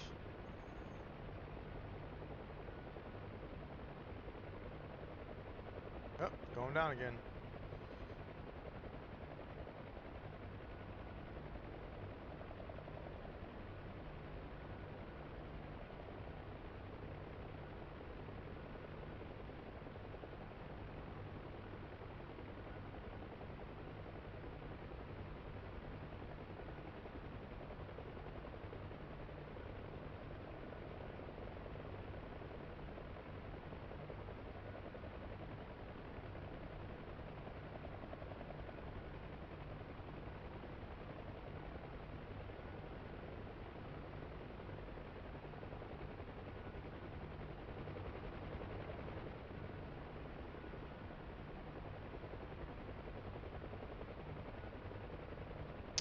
It's a beautiful day in the Caucasus. A beautiful day in the Caucasus. The fly choppers.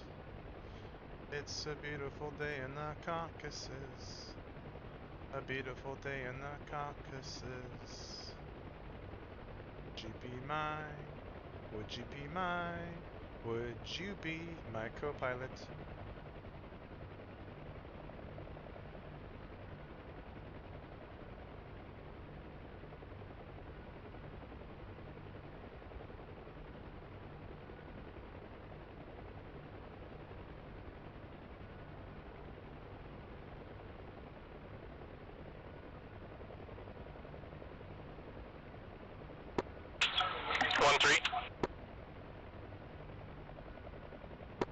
Go ahead, 3.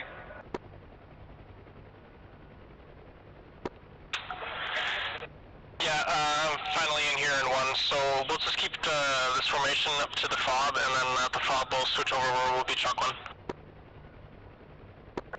1 copies.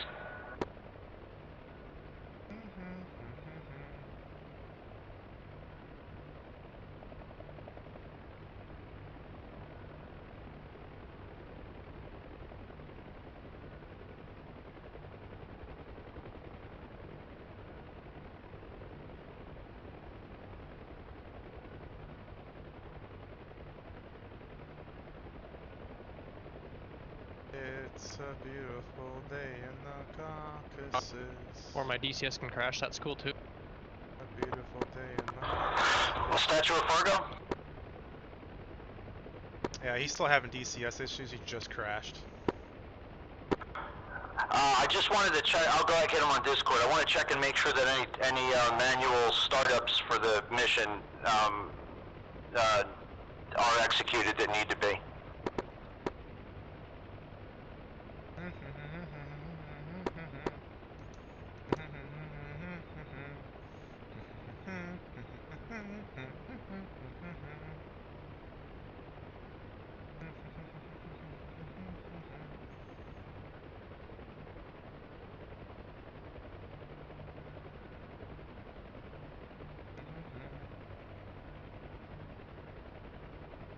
This is beautiful.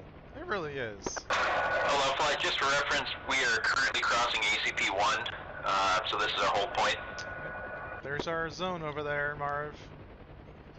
Don't peek now, you'll ruin the Continue surprise. up the valley, but we'll come back here and we'll await instruction. Close your eyes, left gun. Don't look over there.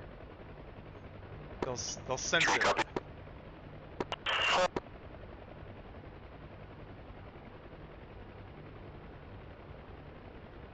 The enemy can smell your eyeballs, Marv.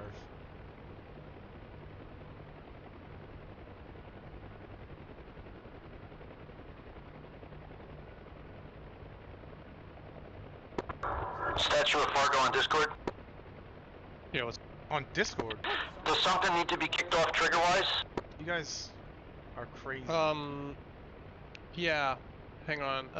Go to mission controls, and there should only be one option there. And Fargo, you're transmitting on 251 too.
you be my neighbor?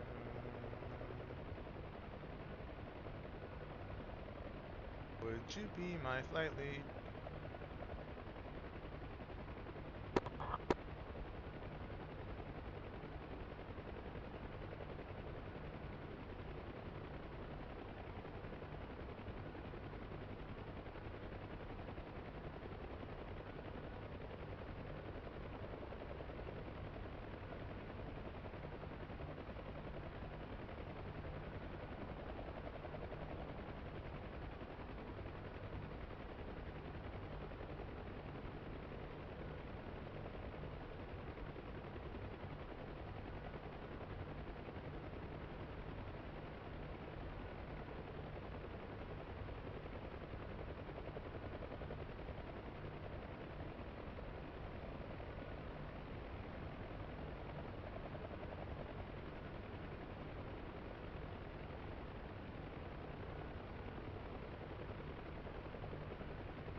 Alright, let's get this shit together here.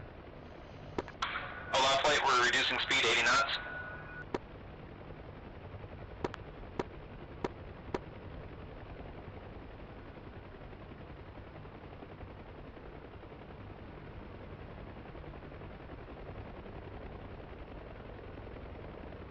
The little box that keeps popping up there. It's kind of scary. I don't know what it's for, or what it means. Could be good news, could be bad news. There it is again! What is it? Something's happening.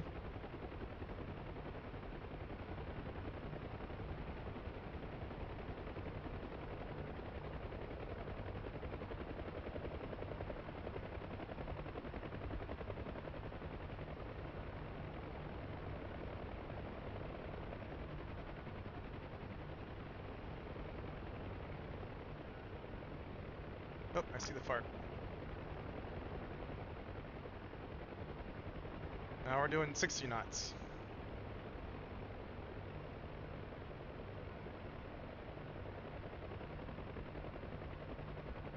And Olaf flight, fob 12 o'clock, reduce speed 60 knots, prepare for landing. We will take the northeast set of paths, 1 landing furthest to our left, 5 landing furthest to our right. 2. 4. 5.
Ooh, nothing like a good whiteout.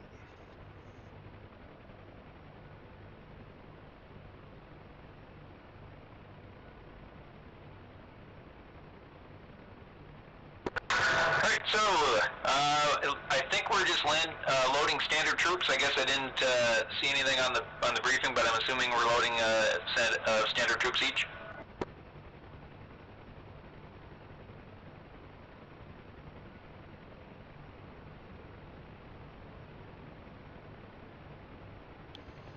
Sounds good to me. So standard group. Yeah, I believe so.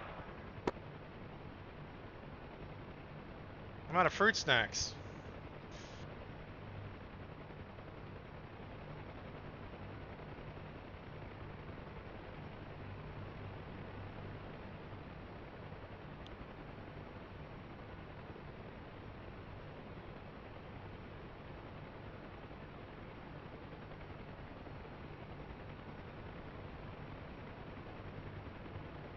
Where's 4? Oh, there's 4. Oh shit! Oh shit, 4! Oh my god. Good save, buddy. I believe in you. And once you all have troops, call back and let me know. 3 troops loaded. Hey, 4, you're missing your right skid tube, buddy. 5 troops loaded.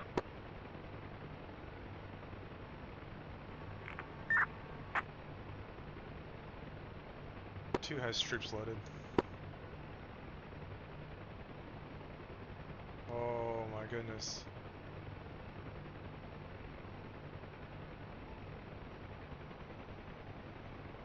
He's alive. Sending another request there. West. I think it'll buff out. I think you'll be fine. Hell yeah, you made it, dude.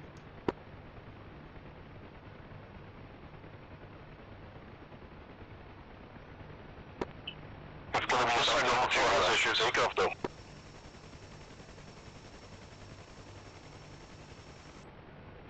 Let's see how long I stay here, but I'm back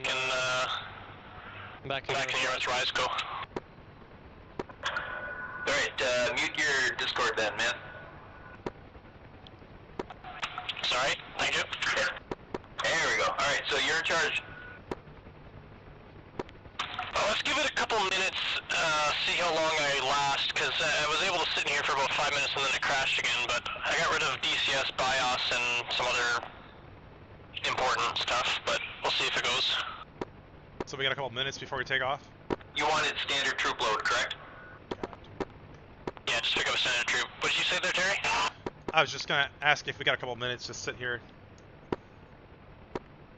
Yeah, I think 4 it has to repair, so you got a little while. Okay, I'll be right back. Dun dun dun dun dun dun. So 4, you have time to repair your flight.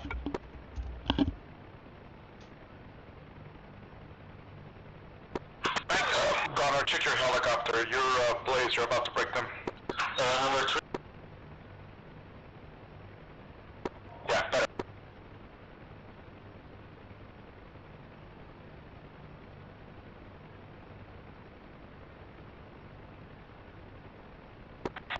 Well, on the bright side, I was able to get some nice pictures.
1, do you read me?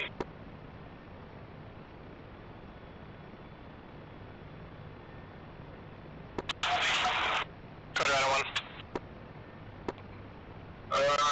We're waiting on you to take calls. Let us know when. Copy, we're just working on some repairs here. We'll take off shortly. Copy that.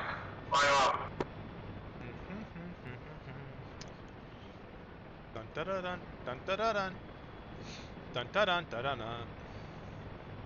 Okay, Marv, I got us fruit snacks and sodas.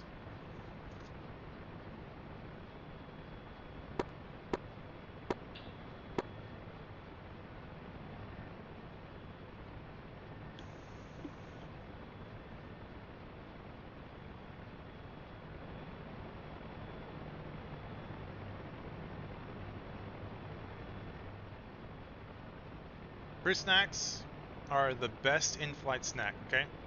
This is Naval Aviator 101. They're like delicious, they fit in your pocket, they don't expire. I don't think it's gonna repair me. I don't know why I had so much trouble. They're amazing, and you can have them in your flight bag for forever. Like, they won't just like go rotten. You can get them down real quick if you need to talk on the radio or something happens. They wet your mouth, you know, so you can keep your pilot voice. The timer shown with the time to repair? No timer.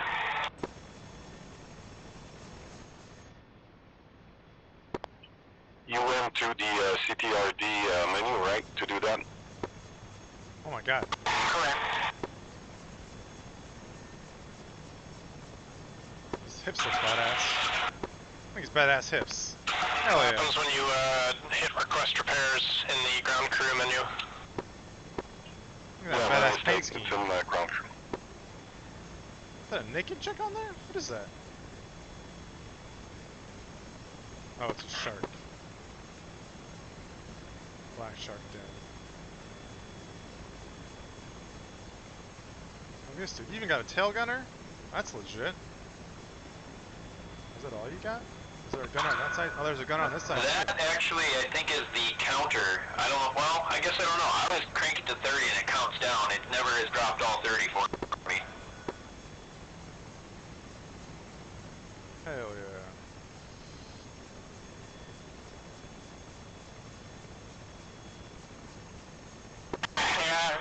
Yeah, doesn't look like it's gonna work. Double check just for giggles here, and for recon, what would that be?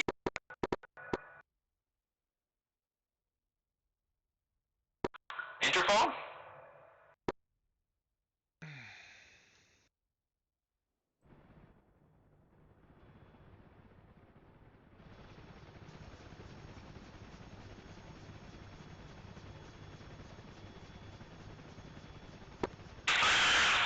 How about we just get you to grab a hot helicopter and we'll meet you at ACP-1.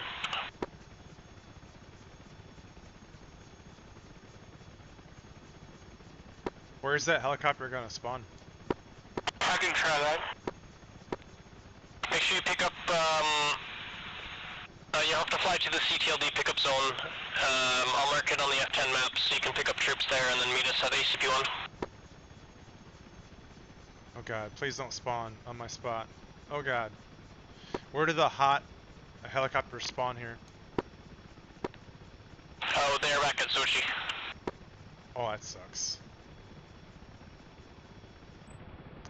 Sorry, Outlaw 4.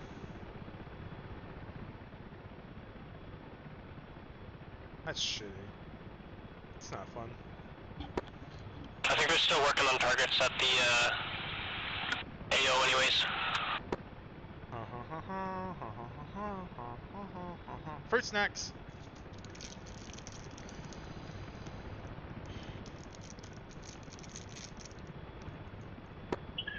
Do you guys have refuel your ship? Uh-oh. Marv, don't turn on me, okay? I'm not good at this. So the refuel? But you're all that I have. You're like family. No, I'm showing you 50 minutes still. If you have refuel your ship. Peanut, Coop, you're family too, but you're like distant cousins. I still love you though. Alright, let's get an idea of who's in what. So, Outlaw 1 is myself and Wiseco. 2, Terry, you're still here? Yep. And 3 should be Smokey and Gunner. Firm. And 5 has Point Man, correct? That's correct. Okay, so Outlaw 5, you're going to be in Chalk 4. And the rest, your Chalk number is going to go with your call sign. Chalk 4 copy.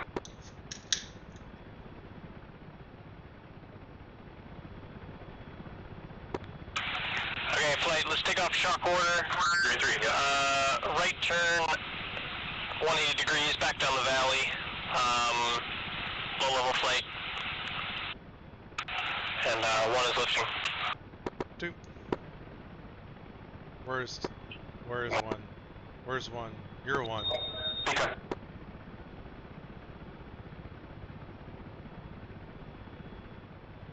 think that's 1. That's 1. Because you were 3, but now you're 1.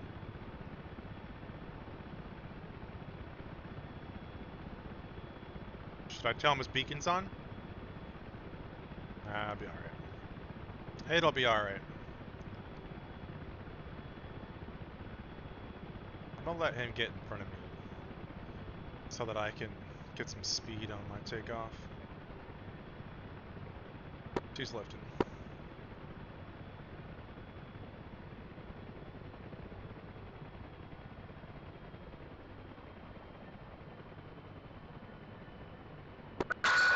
Lifting.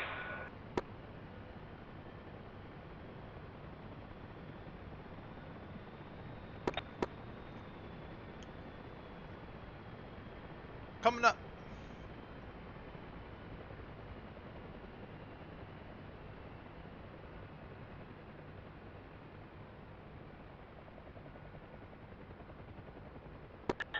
Lifting.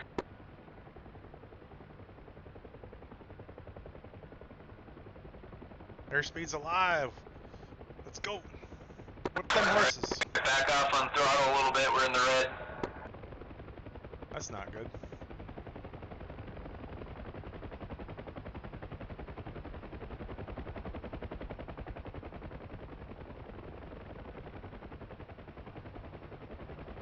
Hit the brakes and they'll go fly right by. Maybe. There you are.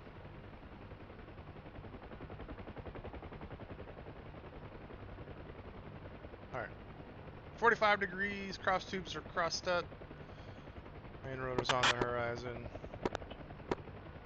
Get my ball situated here. It's beacon's on, but I don't think it really matters. Doesn't matter, Marv. Just chill, okay?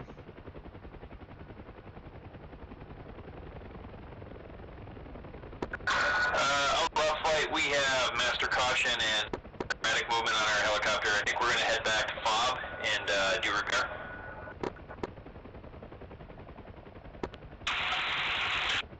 Copy that.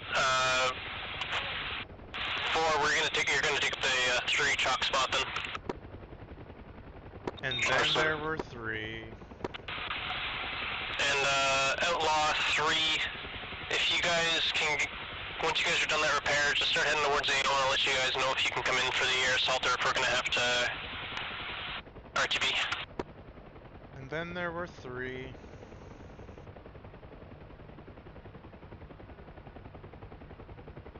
Would you be my chopper lead? Auto 3 in position.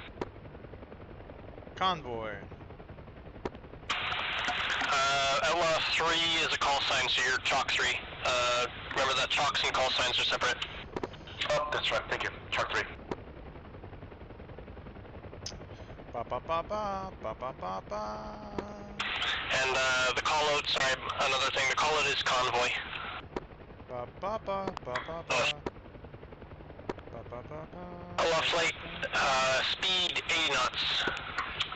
Dun dun dun dun dun dun dun dun dun dun dun. Flying in a chopper. Chopper today. Looks like we got about 5 miles to ACP-1. We'll probably land in the clearing. Right up flight, Outlaw. Okay.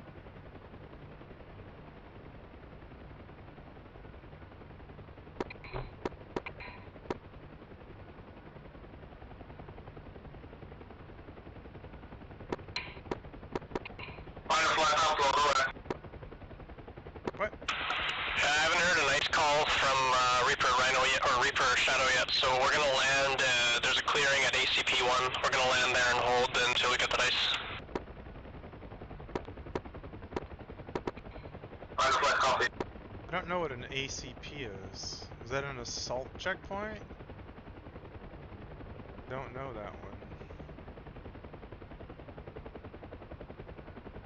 Very interesting. Okay, you're gonna see a fork in the river where the river is gonna fork and head kind of north. Shut up, Marv. There's a clearing right before that fork, kind of on the northeast side of it. That's where we're gonna land. Two.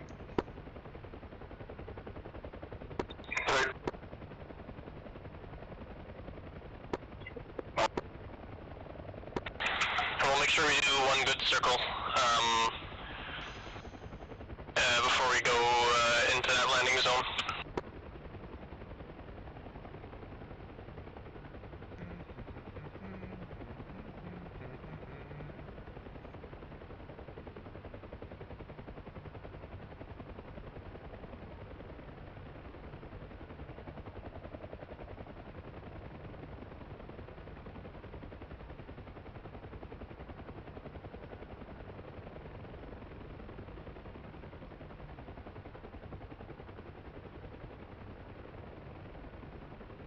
So Canada traffic, Shadow 2, flight of 1 Gazelle is taxiing to runway 06 for a straight out departure.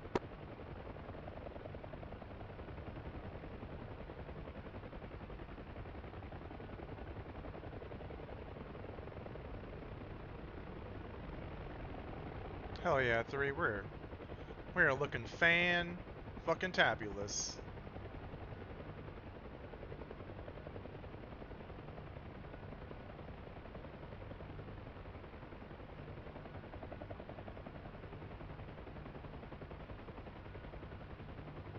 Socket traffic, this is Shadow 3, flight of 1 Gazelle, holding short of runway 06, taking active for a straight out departure of socket traffic.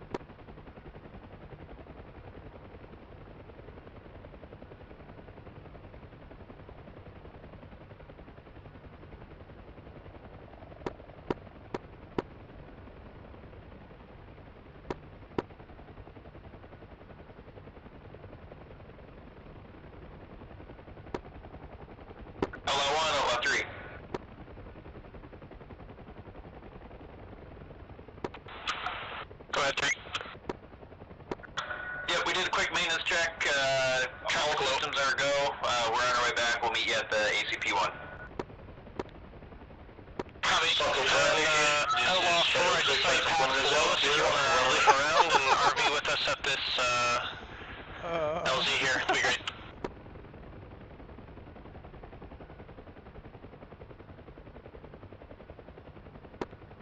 This is 4. Is that who you report talking to?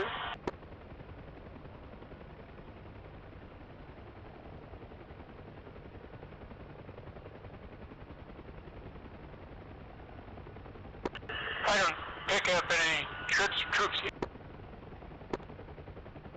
Did you pick up troops from the CTLD pickup zone? Not yet.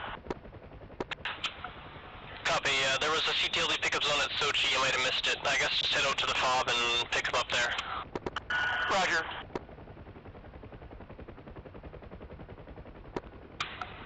LF flight, we're going to do a right turn 180 degree back towards the LZ here. Tighten the formation up a bit first before we start doing that. Okay, where do you want us to land in relation to that river down there? There was a bit of an LZ to the northeast of that river. It was kind of small and on a slope, but it's the best that we can get in there on. Okay, we'll just follow you in.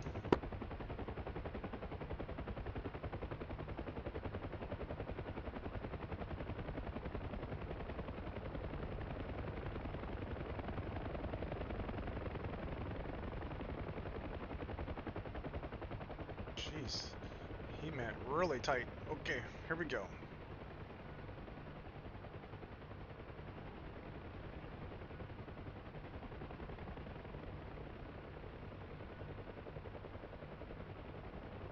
Northeast side of the river, huh?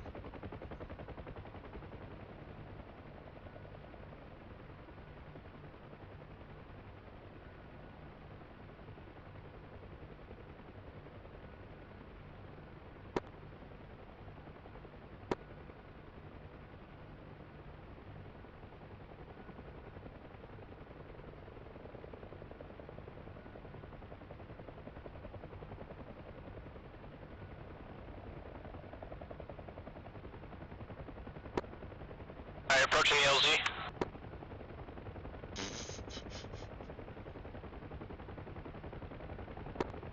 Traffic. Yeah, no shit. Okay. Sorry, I didn't see that traffic earlier.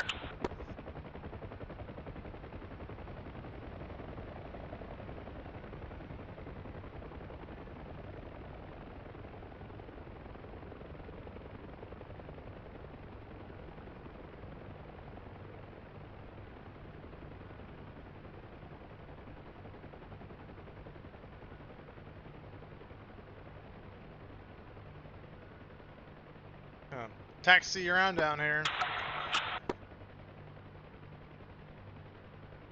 Not gonna leave us much of a space to take off. I'm not taxiing up there, because that's stupid.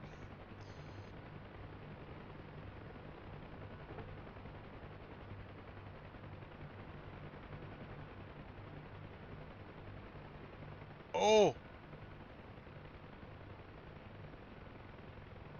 Jeez.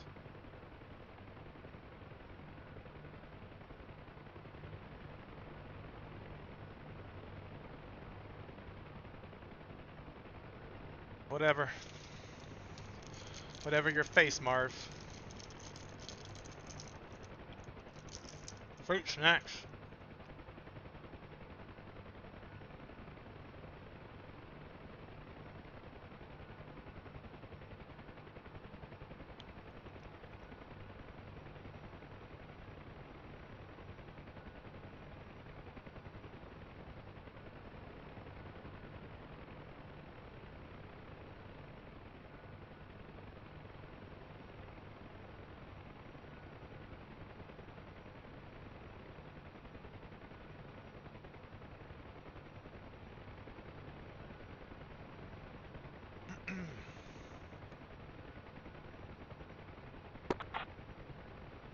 Shadow Flight Ella. Outlaw Shadow Flight. Yeah, we're just congregating here at ECP-1, waiting for a nice call out. Our copy, so far one SA down, 2 T-55s, looking for the second SA-8. Copy that, please prioritize air threats over the T-55s if possible. Copy, looking for the next air threat. I think we might have a 23mm here. And Outlaw Flight, eyes on you, final for formation rejoin.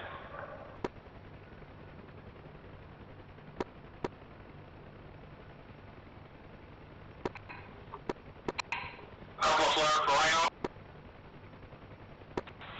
Rhino, go ahead. We've landed just west of you, about maybe 500 meters in an opening. Copy, That's probably not a bad idea. That'll give us a good staggered distance when we do this air assault. Marv, what do you think the chow hall's serving tonight? Hmm? I'm guessing chicken cordon bleu. Green beans? Mashed potatoes? Yeah. Yep. Yep. That's it. Yeah. Maybe they have rippets.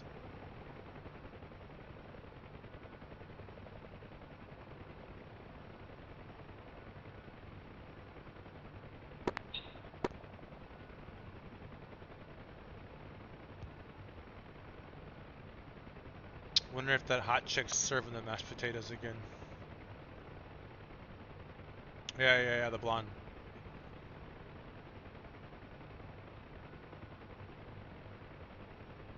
Marv, you're a real pervert, you know that? Jeez.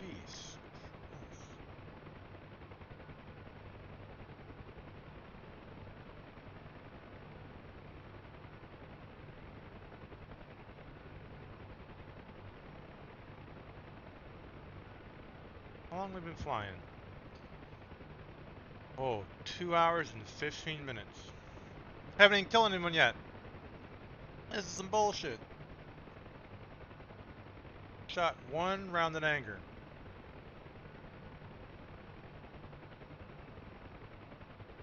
Up my body count. Isn't that right, Peanut? In the right, Coop?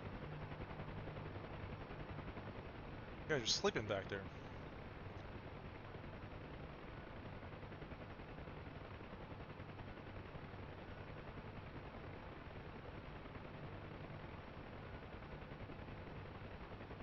Astral nut. Astral nut. I'm gonna Google that. Astral nut. Astral nut. Oh, it's in ED forums. Oh, it's a person. It's him. Astral nut. Oh, okay. Astral nut. Oh, there's a Twitter. Astral nut, Portland, Oregon.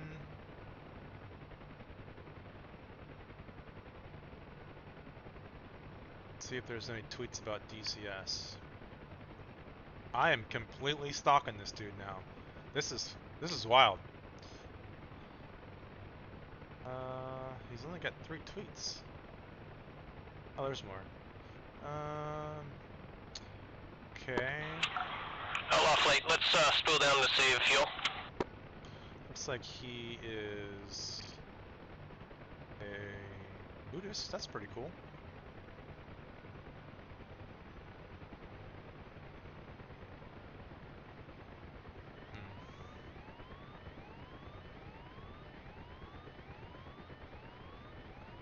Send replies. Nothing about DCS.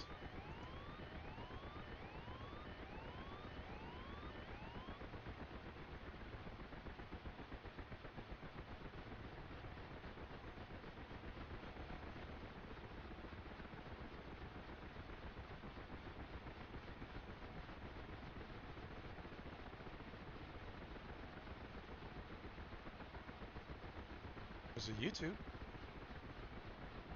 Astral Nut.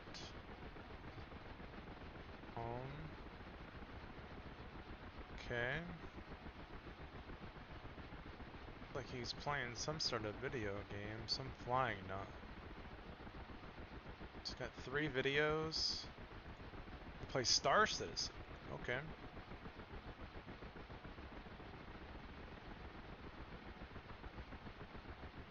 Let's see what else we can find. I didn't see any Star Citizen on his Twitter, so it might not be the same guy.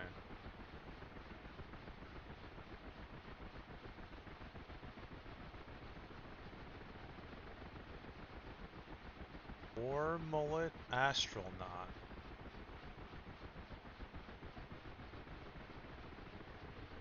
Oh, wow. This is interesting. Band camp. World of Warships official forum. Astronaut. Last visited January 7th, 2018. Okay. Ooh, astronautgmtrucks.com. Another forum. It's got a GM asking questions about reference swath diver. Interesting. Alright, astronaut. Haven't found you anywhere.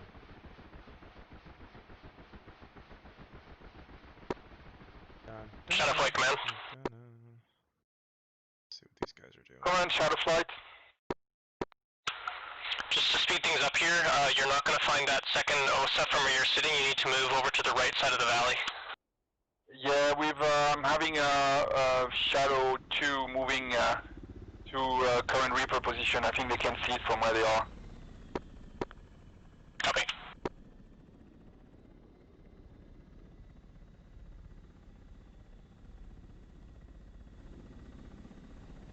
Look at these guys.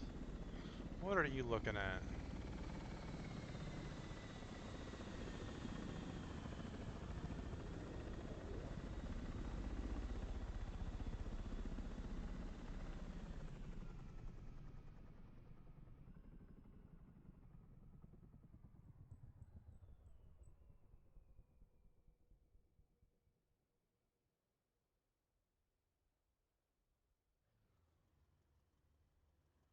Let's come to.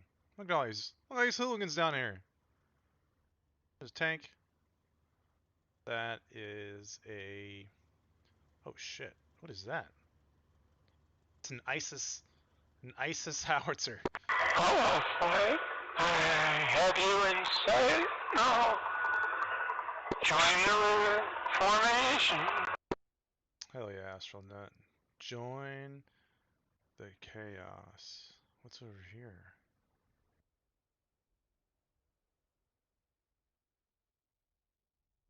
Dead truck. It's right here.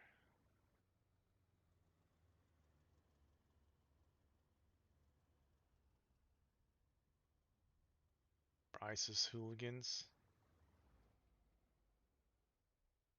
Let's go over here.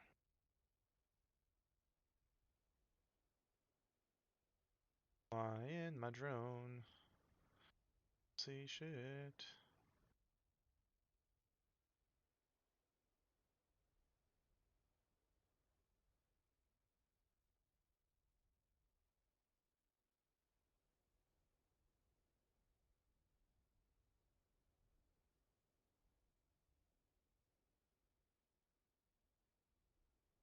Back down this way.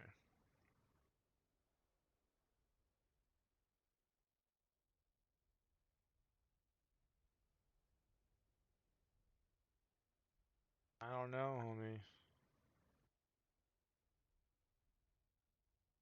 So what was the ICE criteria? The anti-air threats are neutralized. So all anti-air, like the AAA. Yeah, the AAA and the SAMs, and it looks like they got the AAA, but they're missing one SAM, which they're just getting into their sights right now. What is this?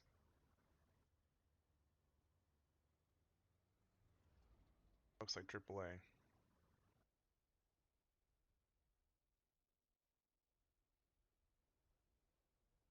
Guys, you're like way over here, aren't you?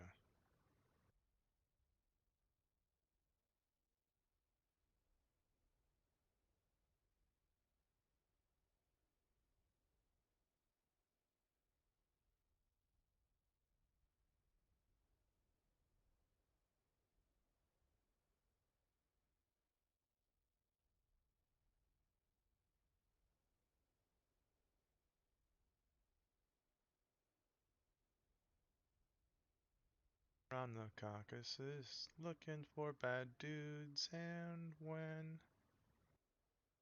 found a ZU-23. Someone you'll track. Yeah, looks like they got it.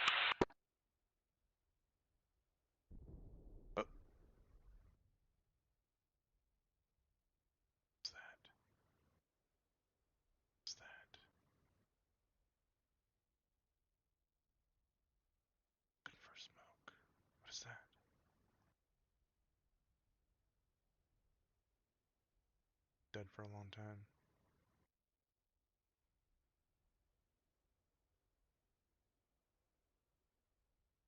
There's a ZU-23 right here.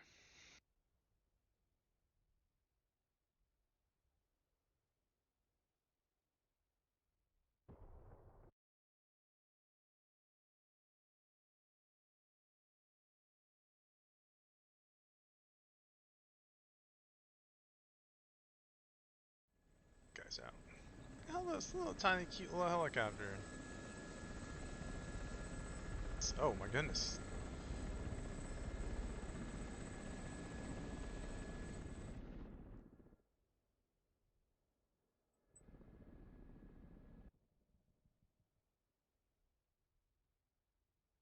What's that going for? Tank? Okay. Okay.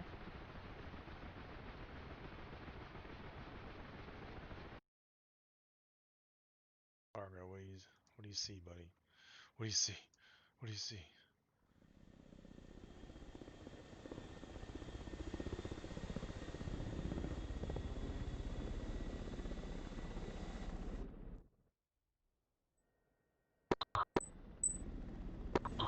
Alan Rider flight from Reaper. Go ahead, Reaper. I think we're close enough to ICU. You guys can start walking in. Copy, we'll start moving up. Rolling up. LL flight, spool up. We'll depart in about 1 minute. Irene! Irene! 2. Irene! Right up flight, LL. Right, go ahead. Irene is on the green. We're gonna lift and head on out, and then I'm gonna make a call for you guys to depart. So just stand by for my call. Oh my god. Alright. Copy. Marv. Let me see your game face. Let me hear your war cry. Shadow. Shadow, go for command. Shadow, do you want to keep those enemy infantry positions intact, or do you want us to take care of that?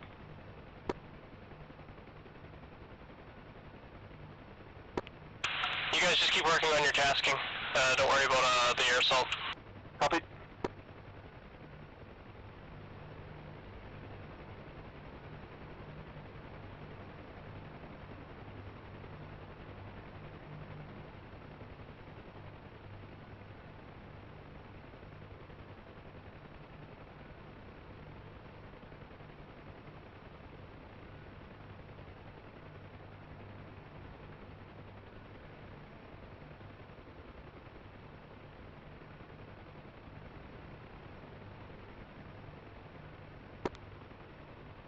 LL flight. Looks like we're still in formation, so we're just gonna do a fixed formation takeoff. If there's anybody not ready, please state so now. Hold your peace. Or hold your peace. Peanut, you ready? LL flight, fixed formation takeoff. Coop, you ready? Gonna fly, take an immediate left turn into the valley to our west here. After takeoff, let's clear those trees first. Once we get over to the second clearing, then we'll do the left turn. Formation is going to be as is now, which is staggered left and torch. Did you say staggered left or staggered right? The current formation. Okay. So stand by, cancel that torch. Okay, so the current formation is staggered left. Check lighting. I'm seeing a couple of beacons on. We're staggered right now.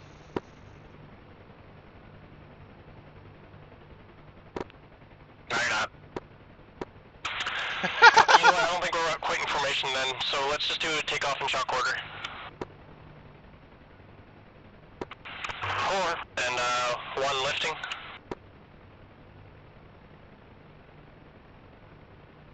Oh shit. Oh shit. Oh shit.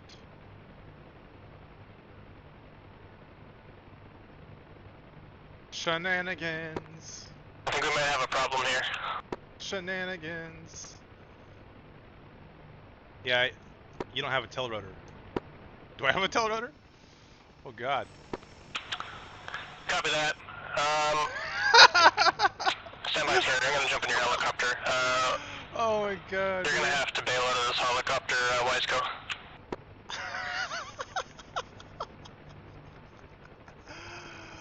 Oh my god. What if I say no?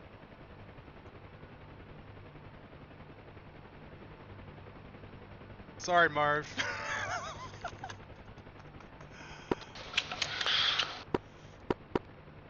Hey, so, yeah, that was interesting.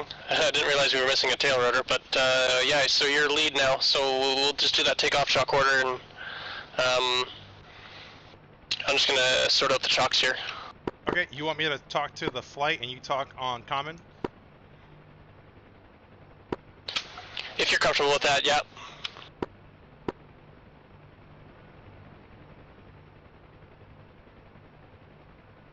Yep, I got it.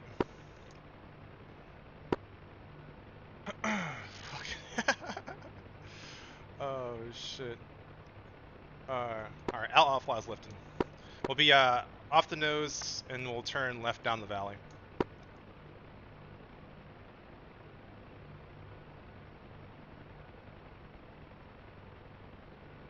Since we lost one, are you now Chalk 1? Yep, we're Chalk 1. I think your intercom is hot miking.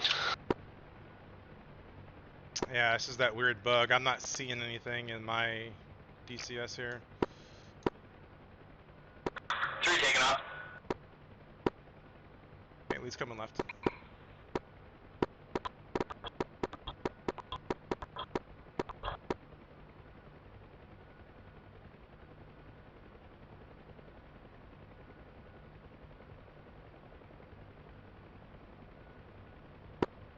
Alright, flight, I'm holding 70 knots until you guys call convoy.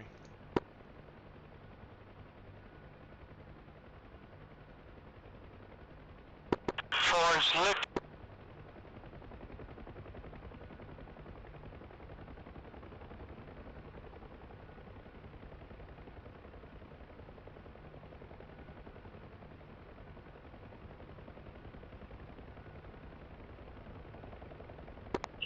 Let's go to pitch one. Are you able to talk on mission common? Yeah, I should be able to. Okay, you want to tell them we're inbound? Yeah.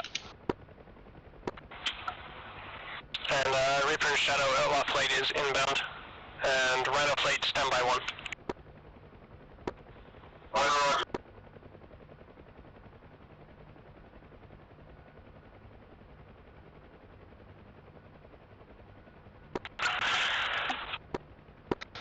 So it looks like the next valley on our right is where you're going to want to turn down.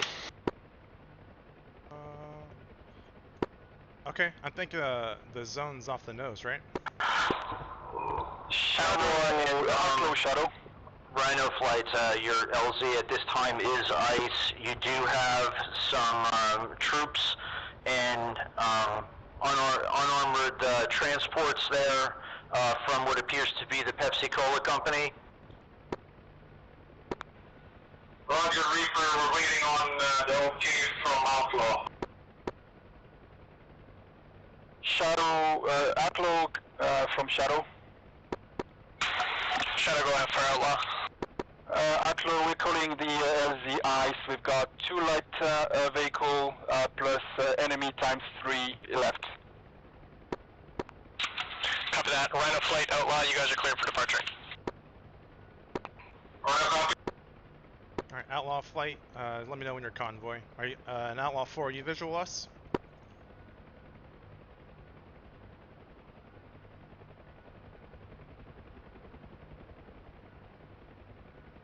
Okay, 2 and 3, are you on board? He just said convoy. Okay. Okay, we're gonna make a right-hand turn down this valley, and we should be looking for the zone along the river.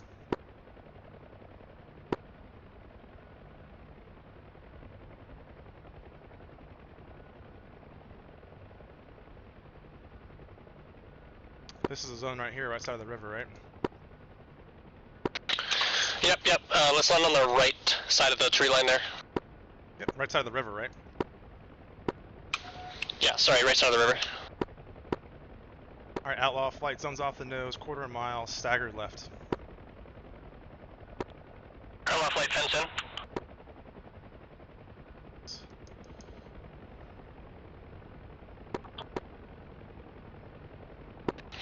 Make sure you set the right gunner to hold.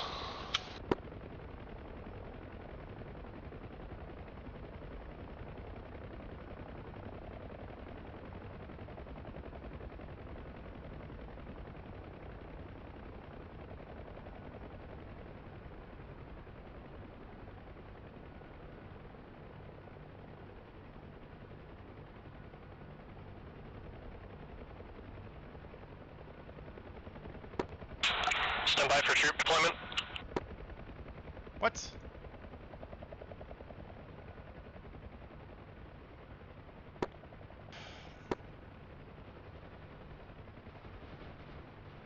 Alright, leads offloaded troops. Oh no, that looks not good. Yeah, that didn't work out the way I wanted it to. Who the... Alright.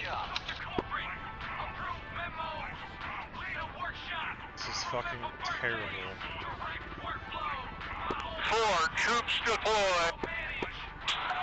Outlaw flight, take off top order. So we just gotta wait until they give us those calls and talk over them. We need to take off chalk order now. Okay, leads lifting.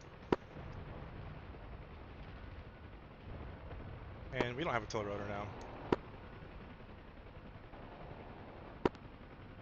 Nope. This is the worst mission ever. Alright, 2, looks like 1's having some issues. 2, can you get on out of here?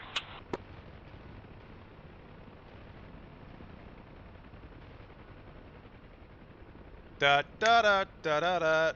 You want to take commanders? Yeah, so I think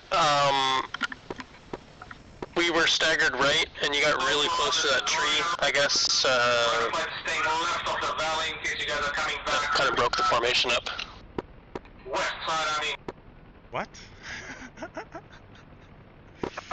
Yeah, we ended up being staggered right. That's what that formation. So that's what I called we for lost the landing. That's what I called because we took off staggered right because you were not. You were forward and left of me, so we stayed staggered right from the time we lifted. 4 lifted. Yeah, I know, but you came close. There was a tree on your right side that you got really close to, and then 2 was unable to follow in. Are we? What? But 2 was on our left side, right?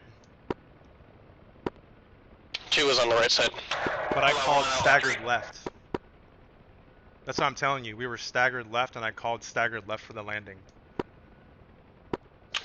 Oh, well, the formation was staggered right when we were going down the valley there. So I guess I don't know what happened. Yeah, the reason I'm telling you is because we rocked backwards when we landed. Yeah, it happens. Seems like the Hueys are behaving a little weirdly on the ground lately. This is 4 behind I'm hopping out.